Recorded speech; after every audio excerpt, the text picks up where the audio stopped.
the seagulls follow the trawl. It's because they think sardines will be thrown into the sea. Thank you. And as we say now in my country, they brought the buzz and they left the buzz in front of the goal. And the guy's talking absolute nonsense.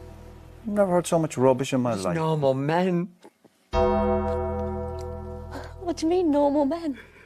We're just innocent men. I'm telling you, don't back down, double down. Don't back down, double down.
Yes, ladies and gentlemen, it is Friday night, and you know exactly what that means. It's time to kick off this Cup final special weekend the right way. We're looking forward, we're going to look backwards. That's how we're going to do it tonight. We're going to take a little trip back in time as we do on the Friday night Bustalgia Tour. We're going to look at some Cup final victories we've had over the old enemy in both versions of them, old version and the newer version, whatever you want to call them, whatever you want to view them as. We're going to take a look at two of our most recent victories over them in finals, the 2009 and the 2019 League Cup final. And no, I know we do Monday clubs on Tuesdays and Sunday sessions on a Saturday. Tonight is not the Monday club or a Friday. Because you may be wondering, is it sudden death? What's going on? Oh yes! Oh no! I don't want to play sudden death no more. And to round a sudden death on a Friday night. Who knows? But yeah, as you can see, guys, the brothers Boyce have joined me tonight. So, Russell, how are you doing, my friend? How are you, mate? I'm all right, mate. I'm on my first beer of the night. I limited myself because I've still got a full day work tomorrow, sadly. So it's kind of like Thursday night in a way. So I've had 4 cans of Stella last night on a Wednesday. But anyway, just a wee bit of San Miguel tonight. Not a sponsor, but just 3 bottles of that. Aldi price match in Tesco. Can't go wrong with that sort of thing. £1.75 for like a big double bottle. Oh, not bad at all. Refrigerated. Very good. I can't go wrong that's there. All right. That's all decent right. bargain there. The stairs, mate. There you go. Consumer advice from Russell Boyce here on the bus. You get that as well. Do you get that on other pods? No, you don't. Exactly. Absolutely. And Jonathan Boyce, good to see you back on the Bustalgia World Tour, mate. Welcome back. How you doing? Yeah, it's good to be back. It's good to be back, Phil. I was saying on Monday about how the countdown clock is ticking towards the conundrum day. Desperation seems to be setting in across the city based on what we're seeing from Fashion Sakala of late. But I'm looking forward tonight to running back the clock over some historical moments, much like I hope we're going to be enjoying this Sunday. Oh yes, I hope so too. I think everyone feels the exact same. We hope Sunday, 5 o'clock when it comes, we're lifting that trophy at Hampden. Be a phenomenal feeling, all the build that's been going into this one. So fingers crossed. But hopefully we can start everybody's weekend right by doing this wee rewind. Wait, just 2 seconds. Why have you got a pen in your hand? With me? I'm ready. I'm ready. I'm ready for the trivia question tonight. I just seen him take a drink there. He's got a pen. He does think there's a sudden death coming. Nothing would surprise me. Nothing would surprise me with Phil. But See, I've actually got a pen in my hand as well. I've always got a pen in my hand just as a sort of, I don't know, I just need to have something occupying my hand. I don't know, when I'm moving my hand, there's something in it, so I just grab this pen all the time. So there you go. I'm not writing any subtle notes or anything down. But yeah, Jonathan is ready. There will be trivia, but it won't be sudden death. We're not going to do that. I'll save that for Monday. We'll save that one for the Monday club or the Tuesday club or whatever day club that we decide to do it on. We'll save it for that one. No final decision made on that. No final decision, but there will be a wee bit of trivia, obviously, tonight. Result pending on Sunday. Probably depends when the Monday club will fall next week, guys. Yes. Disclaimer for that one. And speaking of what, I will do, obviously, all that good stuff, guys. We'd appreciate it massively. If, of course, you're a new viewer, you've only just discovered us, then by all means, hit the subscribe button. It costs you absolutely nothing. Of course, remember to hit the little bell notification to obviously be aware of when we actually go live. If you are a long-time viewer, then by all means, hit that like button. It helps us out with the algorithm. Get involved in the chat tonight. Once again, I've put a little poll, an intriguing poll tonight. I've asked a question of, we've got 3 choices tonight, because we've got 5 games against Rangers in cup finals this century, and 3 of them we've lost. So I'm putting it to you guys. If you could overturn the result of one of those cup finals and we actually win, what would you choose? The 2002 Scottish Cup final, which is the one when Lovenkrands scored the last-minute winner. And of course, if we win that, then Martin Neal gets a double that season. What about the 2003 League Cup final, the one when John Hartson had a goal wrongfully disallowed? That was a Seville season. But it means that we would have won at least something that season, albeit it would have been just the League Cup. Or maybe the 2011 League Cup final, the one when Jelovic's shot hit the post, rolled along the goal line and went in, which meant Neil Lennon would have picked up 2 trophies in his first full season. So yeah, which one of the results would you like to see overturned in Celtic history? I'm intrigued. I think I know which one you would go for, Russell. I think I know which one Russell would go for. Yeah, I was actually physically sick that day. The only one and only time ever physically upstairs and spewed, and too young to be drinking then. So, okay, right, I know what one it is then. I know what one it is, yes. Physically sick, mate. Wow. Okay, there's a few people mentioned that one in the chat actually already, saying that they were almost brought to tears or sick, or in one case, I think Patrick Long said he just walked right out of the stadium as soon as that went in. So, yeah, I understand. So I'll see the results at the end for that one. But by all means, vote in that, and of course, get involved in our comments.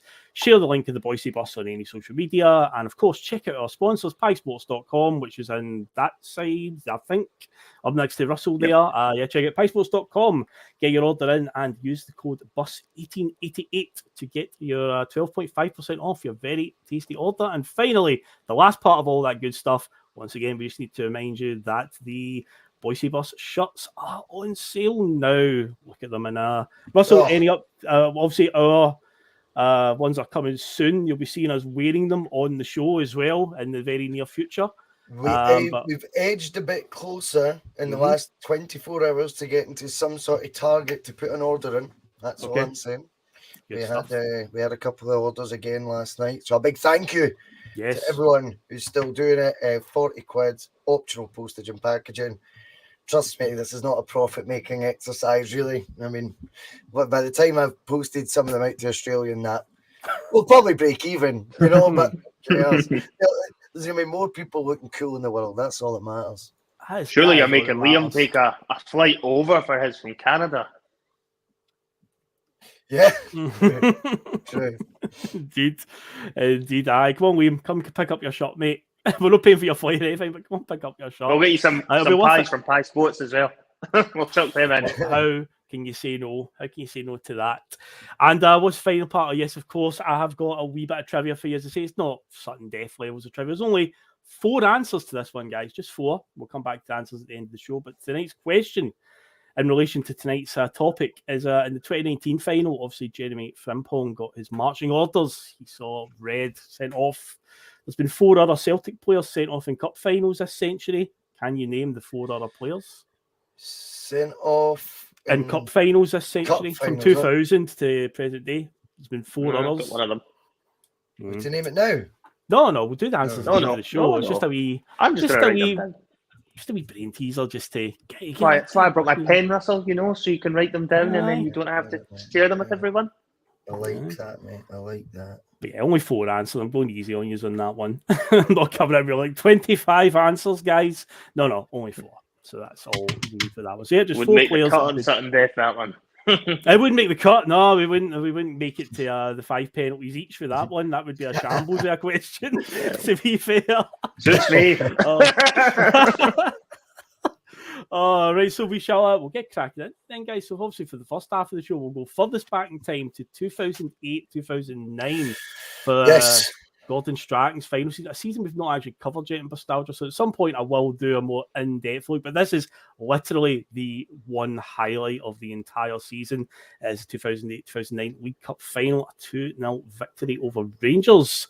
So first things first is this was on the 15th of March 2009, not too far away from St. Patrick's Day, which is interesting given who scored the goals that day. I'm sure that would have sickened them just that little bit more.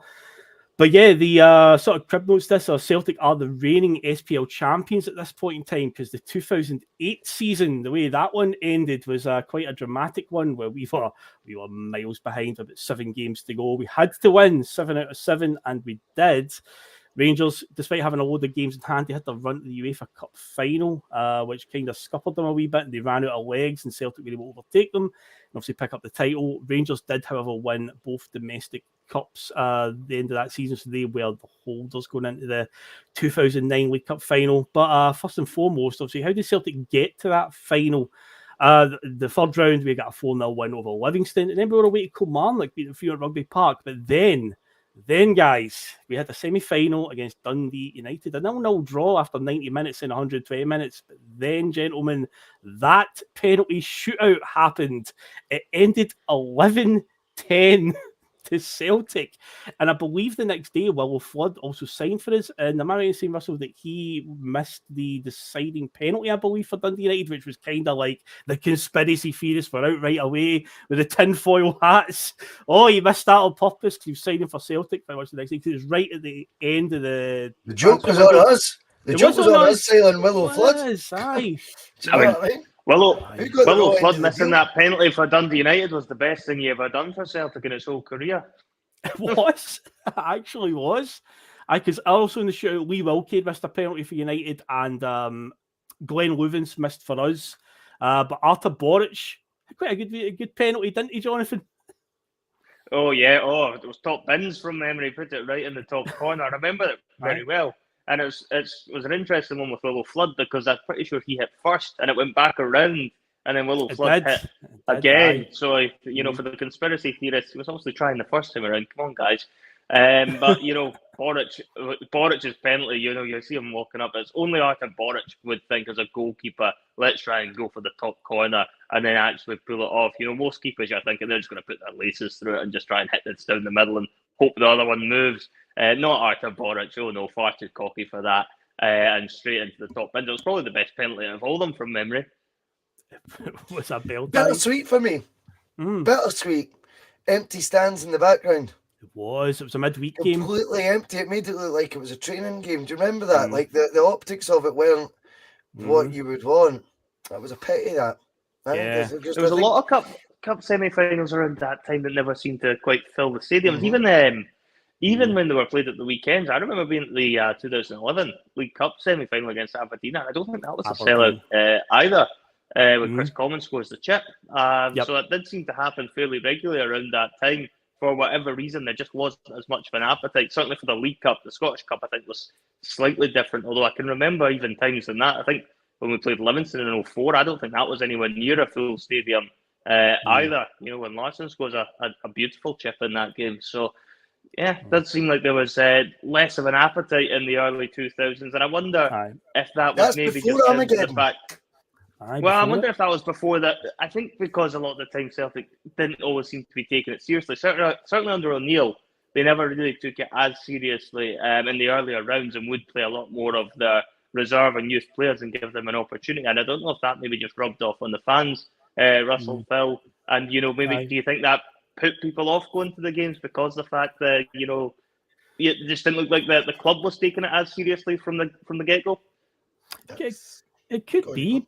It could be because it is that cup out of the 3 domestic ones that most people are just like, who cares, mate? It's one of these ones when you win it, it's great that you win it, but ultimately I just think it is one of the trophies that I don't think many are that bored with. And plus you're looking at a semi-final, tail end of January, start of February every year at that point, and it was a midweek game. They moved them to the weekends in an attempt to make the crowds better. But as you said, Jonathan, that Aberdeen game, I can actually remember Aberdeen, I'm sure, the fans had a banner at that game. So I think we kicked off at like 12:15 that day.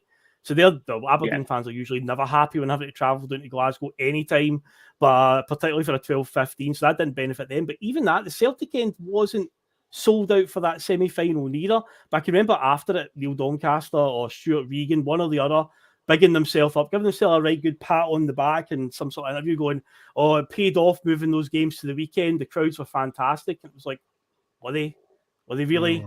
I don't know. But yeah, I can always remember the same. I know the same final you're saying, but I remember the main stand, the one that's got Hampden across it. It did look pretty empty, that Dundee United game, Russell, the penalty shootout game. Yeah, I mean, I think Jonathan's hit the nail on the head in answer to his question, because the eyes were firmly on the bigger prizes, Jonathan, then that's why. Because there was a different shift in attitude. The League Cup's been turned into this part of a treble. Well, obviously it's been part of a treble, but it's been built up to a status of now. It never used to have. Obviously, if you're playing them, it would always be as important as any game against them, right? But on the whole, Martin O'Neill wasn't as bored about the League Cup ending because he had the club and the fan base focused on tougher and more prestigious matches and trying to build the club's sort of reputation at a higher level. It's no coincidence that the League Cup's sellouts and stuff. You know what I mean, from the early stage, and it's the full first team playing for round 1 onwards, with maybe the odd exception. Why is that? Because they want you to think this is it, guys. This is it. This is as big as it gets. It's so obvious. I mean, it's the change in attitude is there to be seen. And if you want to talk about empty stands or maybe more of a blasé attitude to the Cups, I'd say that's because we were all at that point, and I still am, focusing on league titles and European progress. Oh, without a shadow of a doubt. And maybe as well, maybe just the stadium, Hampden, just puts a lot of fans off. Again, we've talked about this quite regular, where it needs such an upgrade. It's needed it for so long. So you go back and look at the 1995 Cup final, and Big Pierre scored the winner for us, and 3 stands look exactly the same as they do right now. That's what we got at Hampden, a new stand. I think a lot of fans are just like, do I go? The view behind the goal was terrible. I can't board going. It's a midweek game in this case. So we're talking about that Dundee United game. It's like, so far away from the park. It's just a dreadful stadium. I think if we even had just a better stadium, we'd probably improve people's mood to actually go to these games as well. Because, they definitely got it wrong with that one over the years. I think so. I think when you look at Hampden, I don't think anyone looks at it and think that's a football stadium. The running track around it makes it impossible to see if you're behind the goals. You're only seeing one half of football, and even then, you're quite far away from the action for the one half you do see. I was at the Kilmarnock League Cup semi this season, right behind the goal, and you couldn't see bloody anything that was going on in the second half of the game. Although I would probably say that the stadium doesn't seem to put people off quite as much now as I think it maybe did 10 or 15 years ago, because as Russell says, I think the League Cup hasn't been built, and I think probably Brendan Rodgers, when he came in and he transformed Celtic into this treble winning machine, the League Cup's significance got elevated because we couldn't seem to even do the treble. It seemed to be completely out with our grasp, even when it looked like it was there for the taking post 2012, and Rangers were no longer with us, but we were still unable to really capitalise on that. But I think once Brendan Rodgers proved how good it can feel to actually win everything and clean sweep, it just became a bit of a habit for a few years, and the fans all wanted to get on board with that. And I think even now, looking at it, the Celtic fans all want to get on board with the League Cup now, and perhaps it is a bit of an acceptance that they're beginning to realise Europe is just beginning to look a step too far, which I think is a mentality we need to change. But I think, in some ways, Celtic fans are now conditioned to the fact, because you've got to remember, Phil, we can remember the games, back under Strachan where we were getting these big results. But the last time we probably had a major European victory, you could probably go back almost as far as the Barcelona game under Lennon. And there's not really been many occasions. There's been a couple of big good wins, but if you're talking like really shock upsets, there's not been very many of them in the last decade or so, and I think that has probably shifted the fans' focus to more achievable targets, and that includes the League Cup. The thing as well about the League Cup is it can be a good momentum boost at times in the season, depending when the final is. Obviously, this year, this one coming up we've got, and the one we're talking about 09, it's in the spring, just as you're heading into the run-in. But they've moved it back and forth at different times. When I was younger, it was always the winter, just before Christmas time, which is a good boost around about that time because the Christmas fixture list is obviously congested, so it's always good to pick up a trophy about then. But then they moved it to the spring, I think, to be more in line with the English League Cup final, because funny enough, the English League Cup final was also this Sunday as well, and Scotland-England the same day. So this is one of those ones. So you've got that in the spring heading into the business end, the run-in. That can usually be a big boost. I know down in England, we've mentioned this before, like Jose Mourinho changed a lot of fans' attitude in England, especially towards the League Cup, because he realised it's a good sort of momentum boost for my team to pick that up at that time in the season. And you've seen the amount of times Man City have won it in recent years as well, and the amount of times they go on to win the title. So it can work as a wee springboard. So it does have its place and its importance. I think over the Scottish one, the reason why it's probably lower than the picking order compared to like England's is it doesn't have a European place attached to it. In England, if you win it, you get a European spot. But in Scotland, I think for a while back in maybe the sort of late 90s, I think you could still get a European place for winning the League Cup. But I don't think, well, it's definitely not the case now. They definitely took it away from that and gave it to another spot in the actual league table. Gets a spot in the Europa League, but there was a period where you could actually get into Europe for the winning the Scottish League Cup. But yeah, it's one of these things, I guess, the coefficient needs to improve to give us more spots. But at the moment, for a smaller team, if they come along, like Ross County won the League Cup a few years ago in 2016, and they got the trophy, obviously, that's the prize, but there was no European spot for them. Not that Ross County would have went much further, but it gives that wee extra bit of prestige. But the English one's got that over it. But in terms of as a wee boost for the run-in for the title race, then it's a good wee thing to pick up. And and saying the 2009 one was positioned at that perfect point in the season because both teams were pretty close going into this final. One of the things, as I said earlier on, this is Strachan's final season, so this would be the only highlight. We had a pretty mediocre European run. At this point in time, we'd actually been knocked out of the Scottish Cup by St Mirren. They beat us 1-0. I keep saying it Love Street. I don't know what the stadium's called these days. But anyway, they beat us 1-0 in 2009. Billy Mehmet, if I remember correctly, was the striker that scored the goal. Yes, beat us 1-0 that day.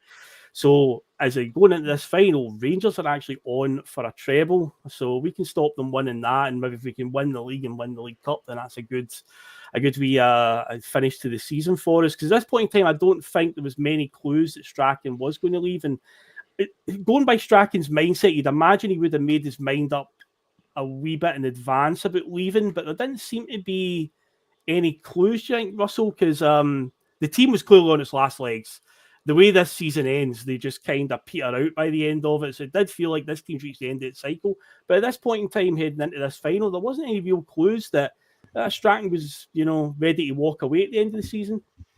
If I remember right, he was becoming more and more, I don't even know the word, like smart with interviews as the results got worse, which I think, in my opinion, I was like, he's done. Do you know what I mean? They'll make a decision for him if he doesn't. So I wasn't all that surprised. I think the one thing with him is he's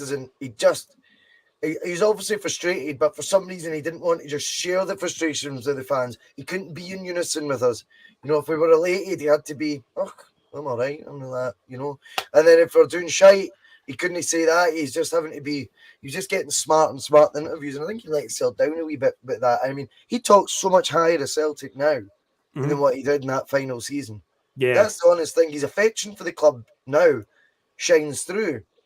I don't remember any of that at the time. I found him quite annoying, to say the least. And as the results were getting worse, and the more he was digging in, the more I thought, fucking hell, he'll not leave if he gets his way, he'll not actually walk out. So I wondered if he was maybe going to get let go anyway. I think, at that point in time, the cycle, as you say, was up. That was quite evident. And they're not daft. I mean, they know, whilst they might, not make the best managerial appointments, undeniably at times, when he's provoking a fan base, your customer base, like eventually, and the results are shite, it's like, hold on here, that's not going to work. That's, and I'm not saying he was bad, like, it's what Lennon was doing in the COVID season, but he was, if you remember his wee cheeky sort of quips, not that I can remember one off the top of my head, like, but he was beginning to grate a wee bit, I would say. I always thought he was meant to be leaving after the third season anyways. He not said that since. This was like it rings a bell. It rings a vague bell. Am I buffering? I'm not sure. No, you seem fine. I'm not sure if he was planning on leaving or not after the third season, but I think one thing was evident was that the fans never took to him as much when he was actually in the dugout, as I think fans can look back on his spell, give him a lot more time of day, and I think that works both ways. I think Russell's right. I think Strachan has came to appreciate the club a lot more since he's left, but I think when he was in the position, you're right, he was being quite cheeky a lot of the time. He wasn't giving straight answers. A lot of Celtic fans didn't take to him initially, even when he first got the job, because of his connections with Aberdeen as a player, and they felt like he wasn't really one of our own. And there was a lot of things with Strachan, I think, that caused fans to have a bit of friction towards him. And I think when things started to go wrong, those fans were ultimately going to turn on him, similar to what happened with Lenny the second time around. I think a lot of Celtic fans have made their mind up early on. They didn't really want him, and it was just going to be a case of when things started to go wrong, they would start to voice that opinion. But Strachan certainly didn't help himself with some of the media interviews he'd done. The only one I can really remember when you're thinking of one was he had that one where you remember Manchester United. That was quite funny, where he was asked for a quick word and he turns around and says velocity, and then speeds off, which sounds quite funny, and it probably was quite funny at the time. But Celtic fans are wanting their piece from the manager. It's maybe not the best person for that to be coming out with a line like that. Boss? I can't remember if he said that. No, I don't think that was at Celtic. No, I don't think so. Was it? Maybe. I'm not sure on that one. I'm sure that's EPL. I'm sure that's I think that's Southampton. I'm pretty sure that was at Old Trafford. I think that was at Old Trafford. Because we did play United, obviously, in the Champions League a couple of times under him, but no, surely he's not done that as Celtic, boss. But I think we kind of grabbed him from Southampton. You could take the piss, nobody cares, mate. Do you know what I mean? But you can't do you can't be doing that at Celtic. No way he said that. If it's definitely Old Trafford, it could have been one of his thing, but yeah, we did definitely play Man U at Old Trafford a few times under him. Oh, there you go. There we go. But it wouldn't have been overly surprised if he'd gone to that sort of length. He was he was always somebody who was capable of doing something like that and just giving you short answers and not really expanding. And I think he was quite defensive of his team selections, as well. Oh, yeah. So I think he wasn't always willing to give truthful answers and hold his hands up when he got things wrong, and I think that sometimes rubs people up the wrong way too. So I think for me, he's a natural contrarian. He's a natural contrarian. Like, he wants to be like disagreeing with you. Do you know what I mean? He's just like that. And I think one of the things as well was when you were following Martin O'Neill, like who was so emotionally invested and on the journey with you, it felt like, I mean, back in your corner, going through all the stress and everything with you. And then I just think maybe going to like Strachan next. I mean, I know the 3 in a row was amazing, but I think personality-wise, I don't think Celtic fans had a witch hunt out for him or anything. I think he knew he wasn't going to ever be as universally popular as O'Neill. And I think he kind of went, oh, fuck it. They're not going to like me as much as him anyway. I'm just going to be a wee bit, as I say, contrarian, I think, at times. But by that last season, that was when he was I felt his worst, and it coincided with his worst season at Celtic. I think a clue is he didn't get very well backed in the January window that I just spoke about with the Willow Flood thing. I think we mentioned it a few weeks ago on the Almost Celtic Years. I said Stephen Fletcher was strongly linked with that window. Hibs wanted quite a pretty penny for him, but we did run out of goals. We drew our last 2 games 0-0. that season, and also lost the last Glasgow derby 1-0 at Ibrox. It's like we just ran out of goals. I think McDonald may have copped an injury at one point, and Venuguri Hesselink and Samaras together just was not a good combination at all. They just didn't have many goals between the two. Just no chemistry with the two of them. And you look at that last window, you only got Willow Flood on £50,000 or something we bought him for, and that's usually a clue. But something tells me that he was going to leave after the third season, but I think the emotion of how the third season ended with Tommy Burns passing, winning the title the way we did, and also all the dedications to Tommy, I think he just felt a duty to sort of, I need to stay on here. You know, because that bond that he had with Tommy and the fans after all of that, because he just thought it was one season too long. It's like you either, you know, go at a hero or you stay around long enough to become the villain, and it just ran out of momentum for him that season. But yeah, this was the at this point in time we're just marginally ahead in the league, only 3 points ahead at the top of the table going into this game. And on the 15th of March 2009, number one in the music chart that day was American rap artist Flow Rider featuring Kesha was number one. The album that was number one in the chart, I don't remember any songs from this at all. U2 were number one. Not U2 actually on the screen. U2 as in Bono were number one in the chart. That really would be Boyce's Wish. Boyce's Wish. Boyce's Wish, yeah. There's still time, Phil. There's still time. We're working on it for Christmas. Boyce's Wish. But yeah, apparently the No Line on the Horizon by U2 was a number one album in the chart, and I'm like, I have no recollection of that at all. That wasn't the one they put on everyone's iPod. The one with Vertigo, the single Vertigo, that was like the iTunes like anthem at that point. Do you remember like everyone just had the U2 album on their iPod all of a sudden one day? It got automatically downloaded.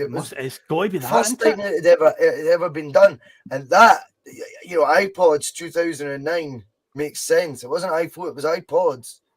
Mm-hmm. Yeah, iPod, yeah, aye. Someone find out. I remember the advert was Vertigo by U2, which would have been about 2008. I think that was earlier. I don't think that's on that album. Yeah. I think it might be that, though. Do you know that? I mean, imagine that, like, when you only had 16 gigabytes memory on your phone. Yep. Mm-hmm. Right? And, you know, downloading things is like, you've got to kind of watch your space between your photos and how much music you've got. In fact, iPods are probably less than that, probably 8 gig, and you're getting this album thrust upon it. Do you know what I mean? You couldn't delete it. Just got a U2 album taken up on his room. And they're claiming it as a number one. Aye. Oh, that's true, actually, because download sales are beginning to count towards the charts at this point in time. I wonder if that's the same. That'd be funny if it is. Sounds rigged. Sounds rigged. That does. That does. And if you actually fancy going to the cinema on the day of the cup final, why would you? Number one at the box office was Marley and Me. I've not actually seen Marley and Me, but I've heard good things about it. Owen Wilson, who, funny enough, Russell, you get compared to Owen Wilson a lot as well. I thought Paul Weller the other night. Owen Wilson comes up as well. It's got worse since I broke my fucking nose. But yeah, Marley and Me was number one at the box office that day of the cup final. Head to head so far going into that game was we played them 3 times in the league. One of the worst days I've had at Celtic Park. They beat us 4-2 at the end of August that season at Celtic Park. I hated that game. Horrendous. Jesus, man. Pedro Daniel Mendes Kuzan scored. Pedro Mendes. Kenny Miller get 2. Kenny Miller got 2. Arthur Boric spilled one right at Kenny Miller's foot. Oh. Till Broadfoot put a cross in and Boric just spilled it right in Miller's foot and he scored. And it was like, But that was one of those days where the stadium was empty and with about 20 minutes to go. And I was like, I'm not leaving. I'm not giving him the satisfaction. And it's like, well, thousands of other people have left. But I just thought, no, I'm going to stay right to the very end. But yeah, Nakamura scores a late consolation and we lose 4-2. But we made up for it with the trip to Ibrox just after Christmas. We beat them 1-0. That is the Scott McDonald volley. Samaras heads it on him. Oh, yes. The Ian Crocker commentary. Samaras, McDonald, can he shake off Broadfoot? Yes, he can. And he volleys it right in the top corner down at the boom end. So it's a brilliant goal. One thing that always stands out for that goal as well is on the sideline, obviously he gets a close-up of Strachan. He just puts his arm up to celebrate. Neil Lennon, who's a coach, runs right on the park at Ibrox, arms in the air, celebrating, and it's like, yeah, Neil Lennon, what a guy. He just didn't hide it at all. He was just like, nah, I'm going to rub it right in their face. I'm going to rub it right in their face. That was good. We thought the league was back on at that point. I watched Jonathan and Hyde's underneath the Queen's Hotel in Bridgevallen. Middle of the afternoon, 12 o'clock, it was open, it was mobbed. Now, this is normally associated with being like open till 3 in the morning and having like a nightclub dance floor. So it was quite weird being in there at midday watching. That would sound football. strange, aye. It was weird. It was a weird, but it was mobbed. It was like a proper little sort of nightclub down there. It was. It wasn't really set up to be somewhere you would go during the day. I didn't even know that was open during the day because it certainly got. But was it normally? It's all set up there. Yeah. They would have just opened it for the football. For the football, and they had these big screens. I was like, oh, fine. It was absolutely mob. It was very strange being in like what I would say was like, after the pub place. It's a nightclub. I know it opened about 9 o'clock at night, but it was really somewhere I only ever went like after 1 in the morning for the boozer. Do you know what I mean? So like being in there at midday watching a Celtic Rangers game was so weird. But aye, that McDonald goal. Superb. We walked. It was a screamer of a finish, and I remember I watched it with my mate Joe, and we were like, back on. Like that was that's a poignant moment in the season, but alas. We followed up with the next meeting against them in early February. It was a 0-0 draw at Celtic Park. I believe Willow Flood started that game and actually played all right, and that was like the only half-decent game he had. The full thing I can remember most is in that game is I think Kyle Lafferty put a really horrendous challenge on Andreas Heinkel that he should have got sent off for, which really he didn't. And other than that, drab 0-0. Rangers just played for the draw. They got it. And but as we go into this game, say we're 3 points in front at the top of the table. We're out of the Scottish Cup, so Rangers are still on for a treble, so we can stop them doing that and obviously try and win the league ourselves. So very quickly though, the McDonald game, the most important part of that game wasn't the brilliant volley. What was it? It was Samaras throwing the ball in Barry Ferguson's face. Oh yeah. Well done, Phil. Ferguson's like, oh yes. I didn't even say the funniest one. I said the most important, and you still got it. Well done, Phil. That was good. Oh yeah, there's a gif out there of it. You've looked up Samaras under gifs on like Twitter. You'll see him putting the ball in Barry Ferguson's face. Flinches. So good. The other good Barry Ferguson gif out there is one where he's standing and all the Celtic fans in the background like at him. Hey, that's the one where he talks about his dad was in the, or his father-in-law was in the crowd, basically in the centre of all of that, giving him abuse. It's like they're losing like 3-0 at Celtic Park, just standing there, like his hands on his hips. All the Celtic fans are just giving it to him. But he says that his father-in-law was in the middle of all of that as well, giving it to him and all. Like, very good. So there you go. That's another one. It's out there. But yeah, that was that wee flinch was just fucking phenomenal. But yeah, we go golden. Absolute golden. Do you know what I mean? And moments like that's what you're looking for a wee bit in these sort of fixtures, aren't you? Do you know what I mean? And at that time, it just completely broken the facade of Barry Ferguson, the hard man, in such a nice, simple way. The resident hard man, and then it was like, and I actually think if you look at Ferguson's reaction after he's done that, he is raging because he knows he's just flinched. He's just giving the game away. By the way, anyone would flinch at that. It's an instant reaction. Oh, of course. However, when you could turn it in, you're scared of a wee size 5 football, so that's it. The game's over. Right back down the road. Blackpool next for you, son. That's it. The game's up. The game's up. It's over. The image is now destroyed. But here's Celtic's lineup that day. Here's a blast from the past, some names that will bring some horror to you. And also, interesting to note, we had 4 centre-backs on the park at the start of the game because Gary Caldwell played at centre midfield in this game. And he loved that, by the way. If there was any centre-back in that team, you go, who would like to play centre mid? Gary Caldwell. Crazy himself. I'm telling you. Gary Caldwell. Yeah, go on. Gary Caldwell was ahead of his time in that because the ball playing centre halves now, Russell. That's what it's all about. Gary Caldwell would have been loving playing football nowadays. The ball playing centre half didn't need to be good at tackling. He was just ahead of his time. He blossomed too soon. That was his problem. Born in the wrong decade.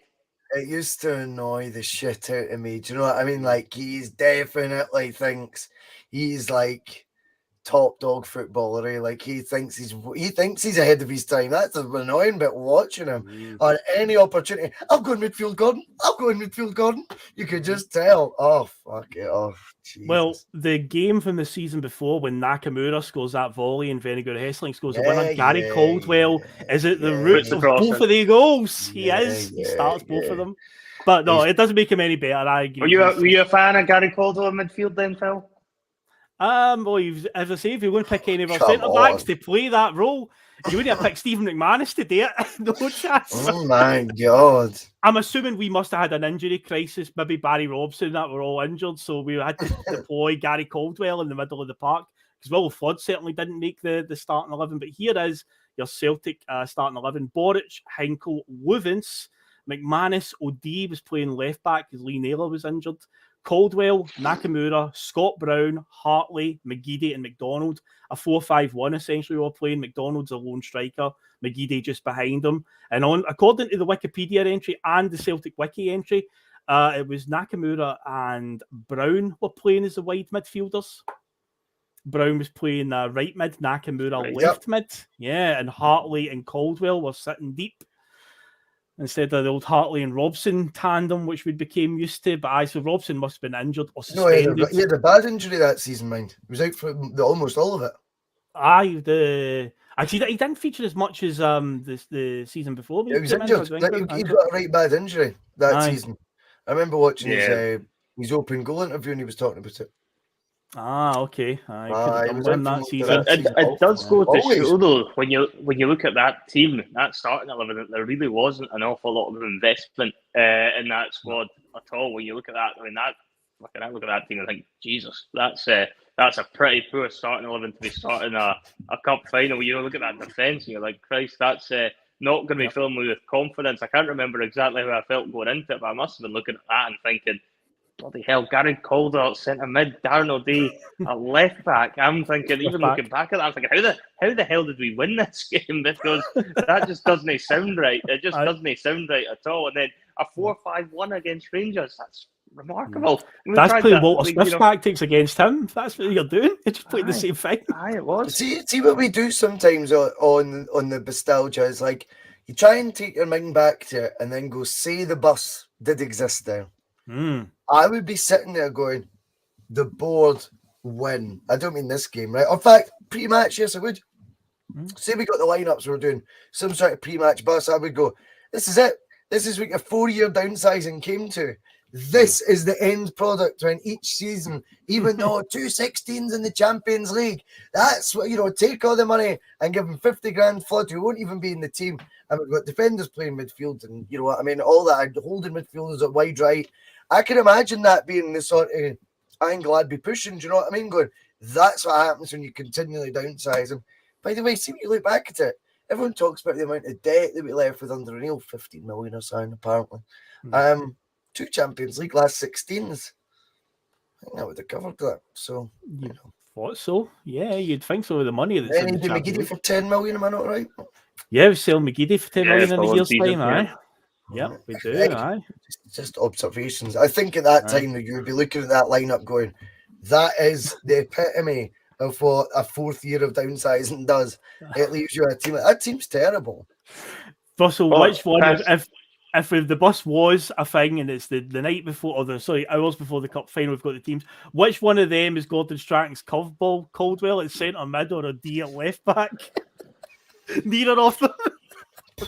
Terrible choices. I think I'd maybe just chucked it, Phil. I don't think the bus would be around much longer. But this is shite. It's not enjoyable, experience anymore.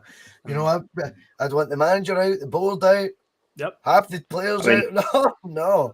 It wouldn't be a curveball. It'd just be like the bowler doing an underarm throw when you see that sort of lineup. It's crazy. When you look back at it and think, how on earth did Celtic end up in a position where they've gone into a National Cup final against their biggest rivals and ended up in a position where so many of their players are playing out of position? And frankly, you look through that team and there's so many there that probably aren't good enough to even be getting a first team start for Celtic, and we've allowed that to happen. I mean, I actually had a look when you sent the lineups when I was doing my homework on this to see who was on the bench, to see what the other options were. Mark Crosas was the central midfielder that was on the bench. That was the only other option they had in the centre of the park. Flattered to deceive, and then outside of that, fair enough, he had a bit of firepower up front. He had Vinegar, Hessling, and Samaras, but there wasn't a great deal of depth to that squad whatsoever, and it was shown in the starting lineup. But I mean, it's chalk and cheese when you compare it to the Celtic team of now. Yet that Strachan team still achieved, not necessarily that first 11, but that Strachan team still achieved a lot more in Europe so far than what Celtic have done in recent years. That's true. Was McCourt on the bench? Oh, Maverick, Paddy McCourt. I remember reading the lineups. Vinegar, Hessling, and Samaras are definitely on the bench. So you've got two striking options, but we opted for McDonald, and then there was a defender. So no Wilson, Mark Wilson was on the bench. It was the era where you only had 5 substitutes as well, I think, on the bench for cup games. It was. I like Mark Wilson, when he's on the radio. He's quite funny in that, and he takes pelters and he takes it quite well in his stride, but I didn't like him as a player either. I thought he was shy. Even when he came into a wee bit of form under Lenny in that first season, remember he scored the winner against Rangers, scored one at Pataudry and that. And he got a few goals in quick succession, but no a fan. Nah, just bang average. Right, Leonard had signed 2 right backs in the same season because Mark Wilson was that bad. Chaduri and Lustig. Lustig came the next year. Juarez could play right back. Adam Matthews as well. Adam Matthews. So Adam Matthews came in. So see you later, Mark. Off you go, Mark. Off you go. But, it was nice to see you. Now beat it.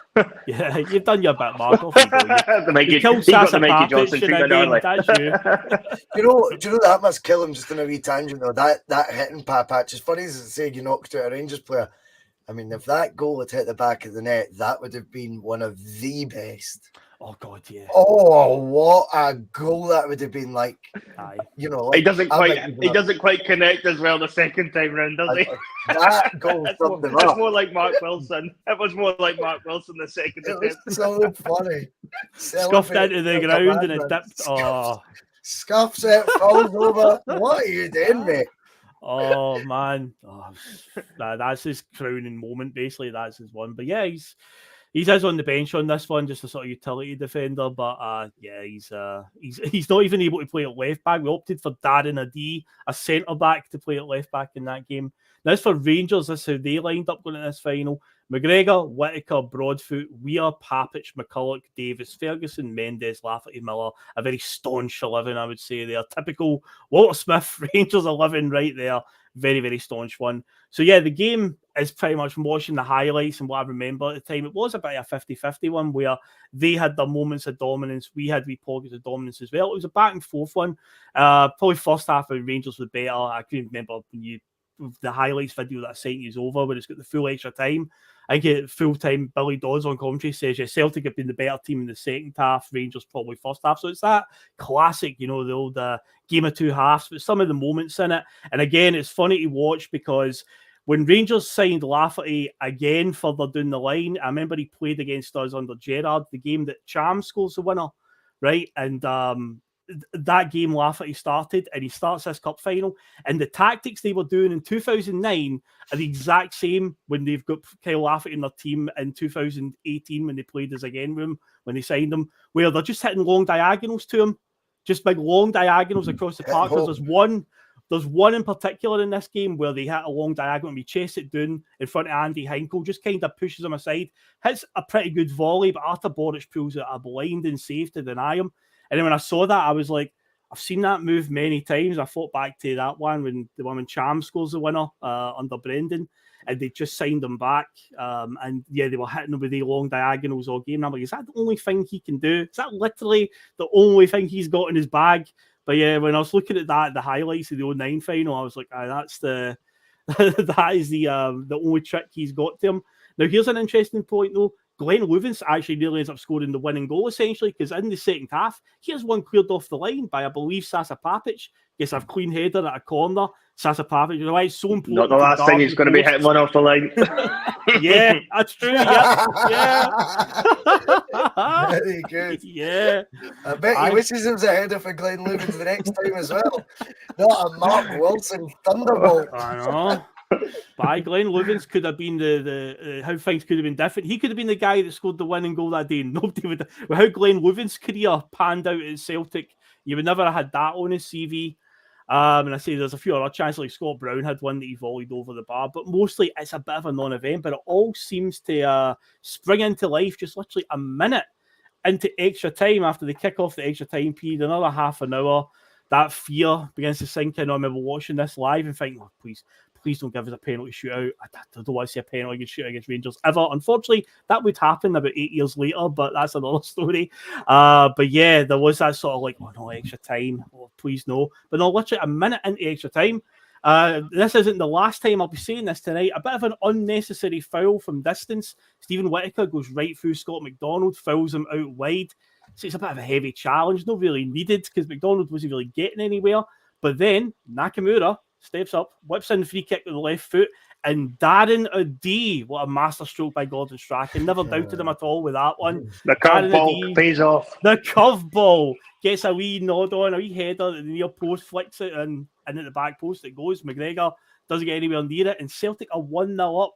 And after the madness had calmed down, because me and my mates watched it in my house, I got that sort of like, why couldn't you have done this like 5 minutes ago? And we're still in the 90 minutes. We'd have won the game by now. It's like, oh man, we've still got to play another 29 minutes now. Did you really think that though? I was too busy going. Oh no! After the madness had subsided, and it's like, oh man, I just want this game to be over now. And it's like, see if they'd scored this 5 minutes ago, it would be over. But I think we need to be realistic here. That very quickly an answer to Stephen Murdoch: 5:30 on Sunday, 5:30. But I think the only equivalent we've got this Sunday of that happening would be Big Starfish.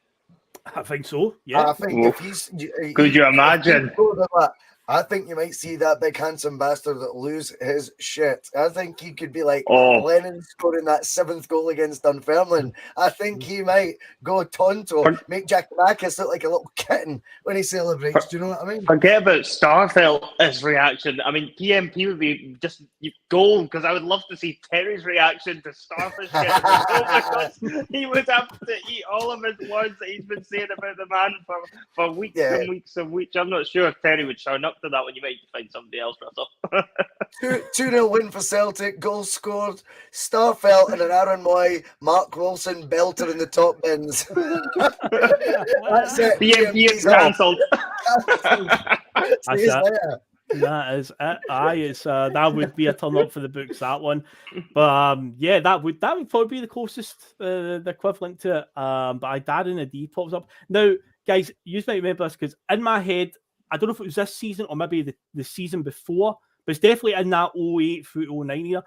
This feels like it's around about the time there was a big brouhaha over the famine song that they were singing, obviously aimed at Irish folk, and 2 Irish internationals scored in this game.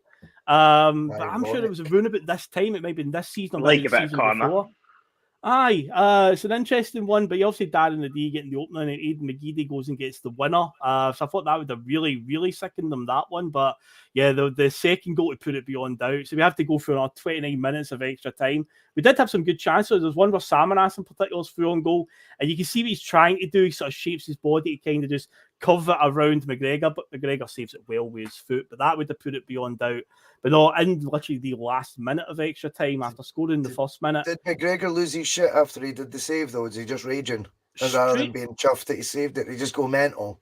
Strangely, what he does. Strangely, no, when I watched that, because I feel like that's something that became a trope in recent years. Like he's got angry as he's got older. He's not mellow, do he? He just looks like the type of guy who crosses the road and then just goes mental at the traffic lights. It's like, what's wrong with this guy, man? Do you know what I mean? He's so angry. But like, I couldn't be that angry. Like, imagine cutting about just raging all the time. Like, just so angry at everything. He's genuinely got serious issues. I don't know why his employers haven't thought, you know what, we should maybe send him on an anger management course. It might do him the world a good. Did you tell him? Maybe they have tried telling him and he's angrily lashed out at them. Angry pants on all the time. Hey, we angry pants. That's what I'm going to start calling him. We angry pants McGregor. Just calm down, angry pants. No need for it at all, McGregor. Calm down.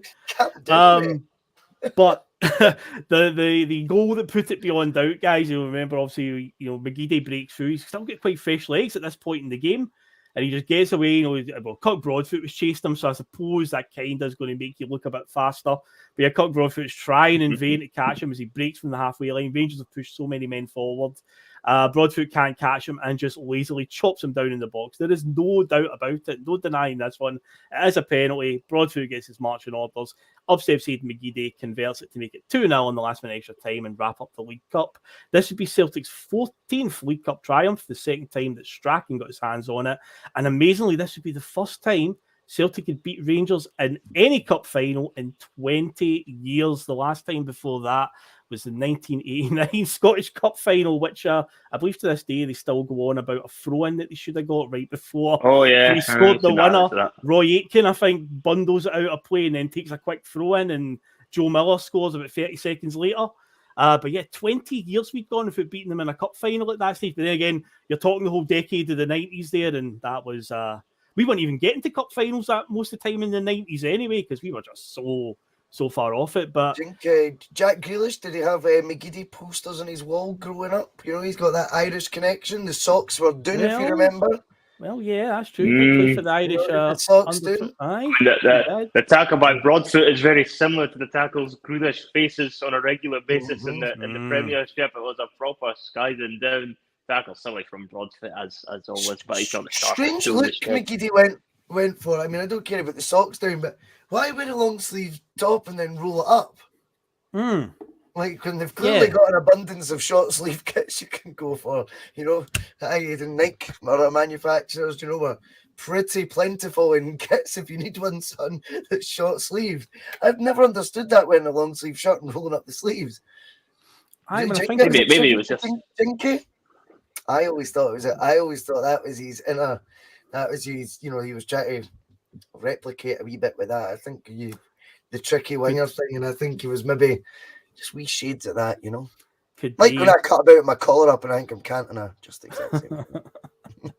Yeah, well, somebody did call you're their Cantona one time, but that's another story for another time. That might be why there's a Cantona clip in the intro, folks. There's a little subtle jokes to all the little clips at the start of the show, but there you go. That's we're just innocent men, Phil. Don't go tell the viewers all the stories. We're just innocent men. Just innocent men. That's all we are. Okay. All we are. Just innocent men. Oh, no. But yeah, the 2009 League Cup final, we wrapped up the 14th League Cup triumph. As for the season as a whole, it would fizzle out not long after. As I said earlier on, we'd lose the last derby at Ibrox 1-0, and we'd lose the title on the last day. We'd actually draw the second last game 0-0 and the final game 0-0. Rangers won 3-0 at Tannadice and won the title. And they go on to complete a double, unfortunately, that season. So Gordon Strachan would end his time as Celtic manager not long after, and that would usher in the Tony Mowbray era. And to Kieran McFadden in the chat, the Mowbray era is another story for another time. I will do it one day. He keeps saying to me, Phil, do John Barnes and Tony Mowbray seasons. I will. But eventually. Phil, you're going to end up, right, with 3 weeks in a row at some point having to do the COVID season, John Barnes season, and Strachan's last season. I'm like, is that all you've got left, Phil? That's all I've got left. I'm just an innocent man. I'm going to need to fight strategically about this. Right? I've got a list on my computer of all the seasons I've still got to cover, and I'm like, I keep seeing them. A red flag next to each of them, and I'm like, oh my God. What about another player duel? I'm like, Phil, it's 2026. We can't do another player duel. There is no more players. It'll get done. It'll get done. Tony Warner against Stuart Kerr. Come on! Oh my God! No, it'll definitely get done. But yeah, the Tony Mowbray era is another story for another time, and we'll get to it. We will. I swear, we will. It's a grim one, but we have to. It's unmissable. Unmissable. It is. But yeah, guys, that was the 2009 League Cup final. I say for the game we're about to talk about after the break, it's kind of appeals to capacity. But the reason why I just wanted to cover this is because, as I said at the top of the show, we've actually got 5 cup final games against Rangers this century, and the 2 that we've happened to have won, they've won 3. The 2 we've won are actually the 2 League Cup finals, and of course, we're playing the League Cup final this coming Sunday. So I thought we'll cover those ones. But yeah, 2009, it a great one. So maybe because the season as well, how the season petered out, it probably doesn't reflect well on it. But in the day, it's another trophy in the cabinet, and it's a win over Rangers on the day. And I was delighted that night. I was loving it. You know, I was loving life for that one. So, without a shadow of doubt. Oh yeah, I mean, can't beat Rangers in any game, anytime. But I mean, it's not one that I look back at and think. I don't remember that one as fondly as sometimes I do when we've beaten them over the years. I don't know why. Maybe it was just the fact it was 0-0 after 90 minutes, and I think that game is more almost remembered for the half an hour extra time period. But when you look at the games against Rangers Cup final wise, it's always nice to get one over on them. But I have to say, until I'd watched the highlights back, I'd forgotten about a lot of the chances that had actually came in that game outside of the goals. I'd totally forgot about much of what happened there. Whereas I know the game we're going to move on to is a bit more iconic, and I'm looking forward to talking about that one in a bit more detail. Oh yes, that's coming up in a few minutes. But we shall put in the musical break just now. We've done an hour. That's us covered the 2009 final. So the main event, the one that was freshest in the mind, and the three of us on the screen have got some interesting memories because I was in the stadium for it, watching it, and these two here were, by the sounds of you, were practically wrestling each other watching it. What you described the other week. Intense. I'm surprised you never heard it from the stadium, Phil. So I am very, very intrigued to get the context and all of this when we go over it, because 2019 League Cup final it's a juicy one. So we'll be back in a couple of minutes after Chris Sutton spreads his wise words. Seeing as Liam's not on tonight, we've got Chris Sutton for some wise words just now. And when we come back in a couple of minutes, we'll be talking about that Christopher Jullien goal and that Fraser Forster masterclass in goal. So we'll see you in a couple of minutes, guys. I mean, you've all that stuff at the start. You know, they won't be playing Tina Turner on the coach on the way home, will they? Some of his comments about me deliberately trying to cause controversy. Well, I work in the media now, and you've got someone sitting there next to you who's an embarrassment to the media profession. He's an apologist. He's a charlatan. He's a Rangers puppet. He's a cheerleader. That's what he is.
And we are back, ladies and gentlemen. So our 2019-20 final.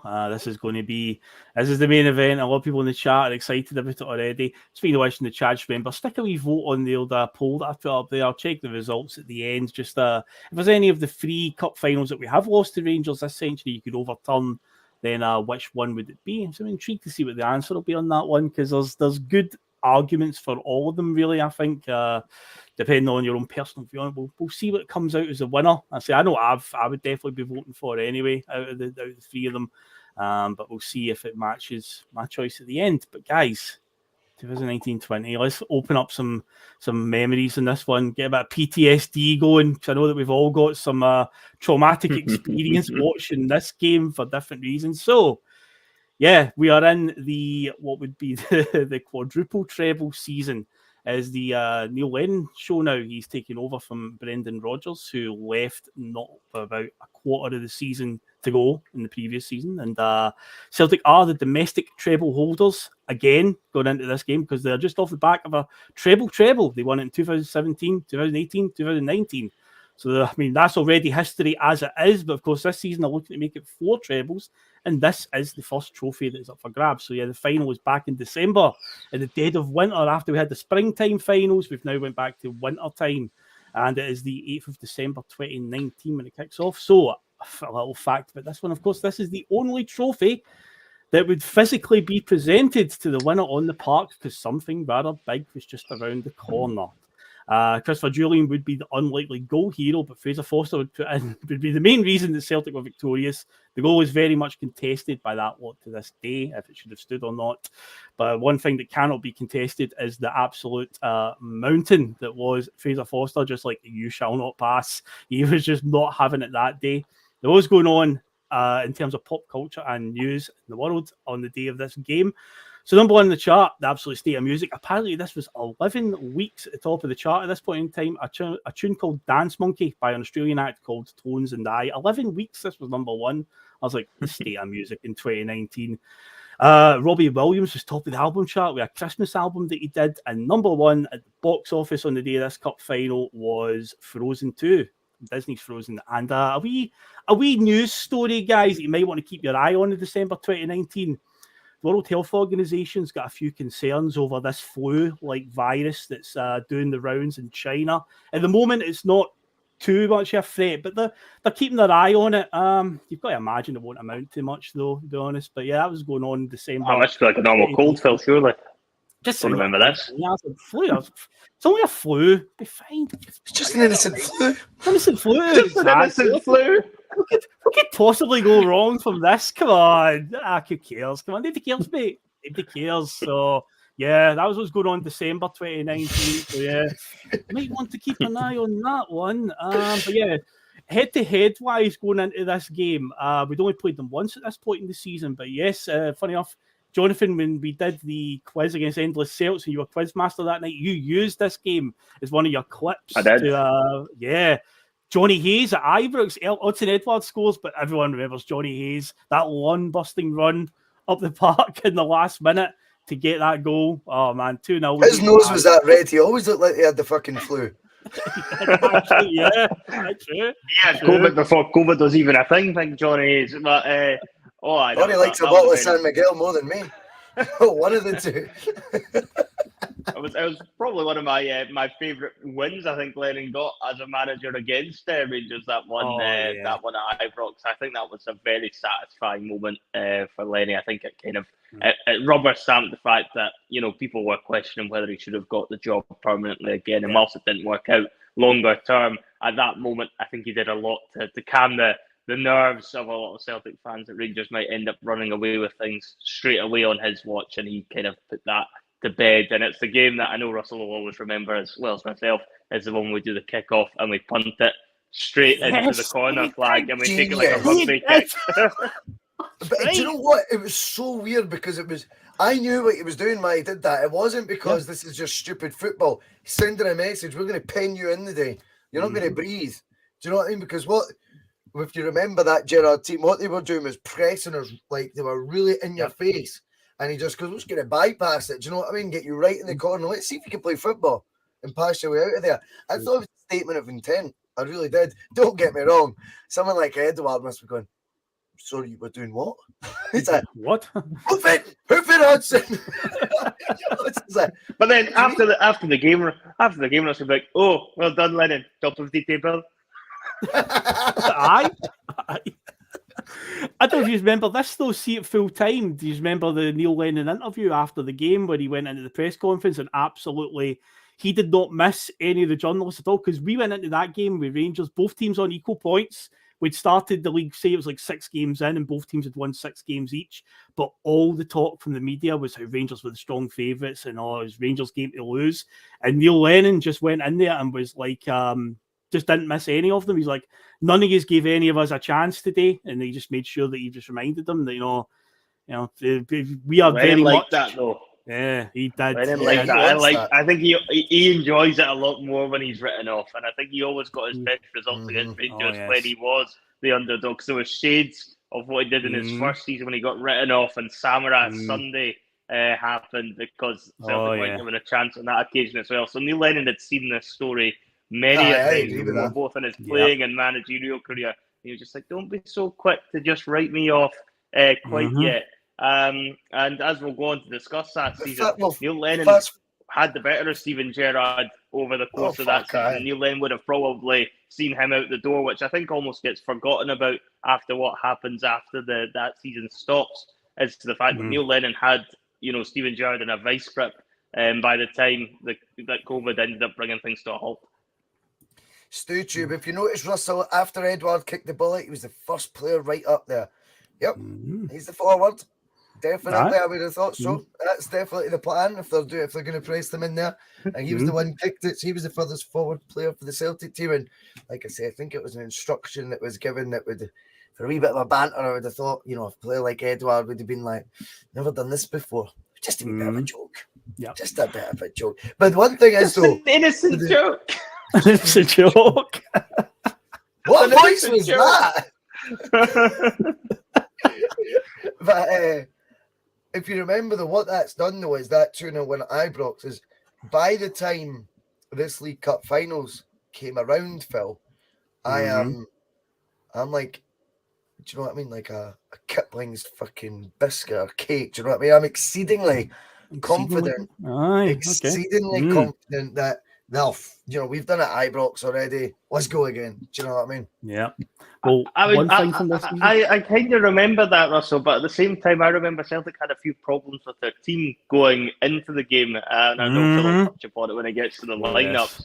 But I don't remember being. I was confident we'd win, but I wasn't as confident as I am, for example, coming up this Sunday that we'll win, because there was a lot of doubt, particularly up front, and I think that was where the big cause for concern lay going into this game, and there was a lot of talk about whether Odsonne Edouard was going to make it or not because he's been suffering with an injury, and then ultimately he doesn't, and ultimately that doesn't get us up the pitch on the day, and it leads to a lot of what ends up going wrong on the day that could have been an absolutely forgettable day for. It could have just been one of the worst games of football we've ever witnessed if Foster's not in goals, but yeah, I don't remember being as confident about that going into it because of the fact I felt the team was a little bit short on numbers in certain areas.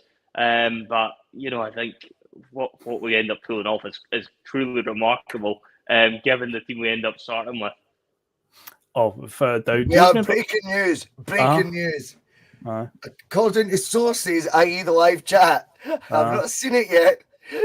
Paul, Danny, Pam are all celebrating the fact I think someone's been bought a Boise Bus membership tonight, and I think his name might be Bob McBob. Welcome, Bob, and hail to you, my friend. Just in time for the cup final. I knew he'd come around eventually. Bob's name is Green. Bob McBob, gives a wave. Come on, son. He's buying a Bumblebee next. I'm telling you, Bob McBob. Bob 9 on the back. Get in there, son. Proud of you. Come on. He's not even came in the comments. He doesn't know what to do. He's hiding. He's hiding. He's hiding. He's hiding somewhere. He's at the closet. I see Bob's the most comment. He's at the closet. Oh, dearie me. Dearie me. Come on, Bob. Come on, Bob. Show yourself. Come on. Where are you, Bob? Cheats. Come on, Bob. But I'm assuming it'll be Tattoo Face or Chunks of My Chunks has done it, because the Tattoo Face was dishing out memberships the other night, and Chunks is always saying, "Come on, Bob, I'll buy you one." But yeah, someday, there you go. Just ruined his weekend, didn't it? So then, maybe Bob just bought it for himself. Maybe. And the truth really is coming out now. Yeah, Tattoo Face wouldn't be saying that to even stir the pot further. That wouldn't be a double bluff. Surely not. chunks my Surely chops then, I would say. Right. Wait, he's not coming in the comments though because he knows his name will be in green with that green star. Oh. This is the best thing I've ever seen. Well done, live chat. Well done. Yes, well done. Come on, Bob. Oh, dearie me. But Russell, know how we talk about Twitter pylons? Now, that's something that comes up.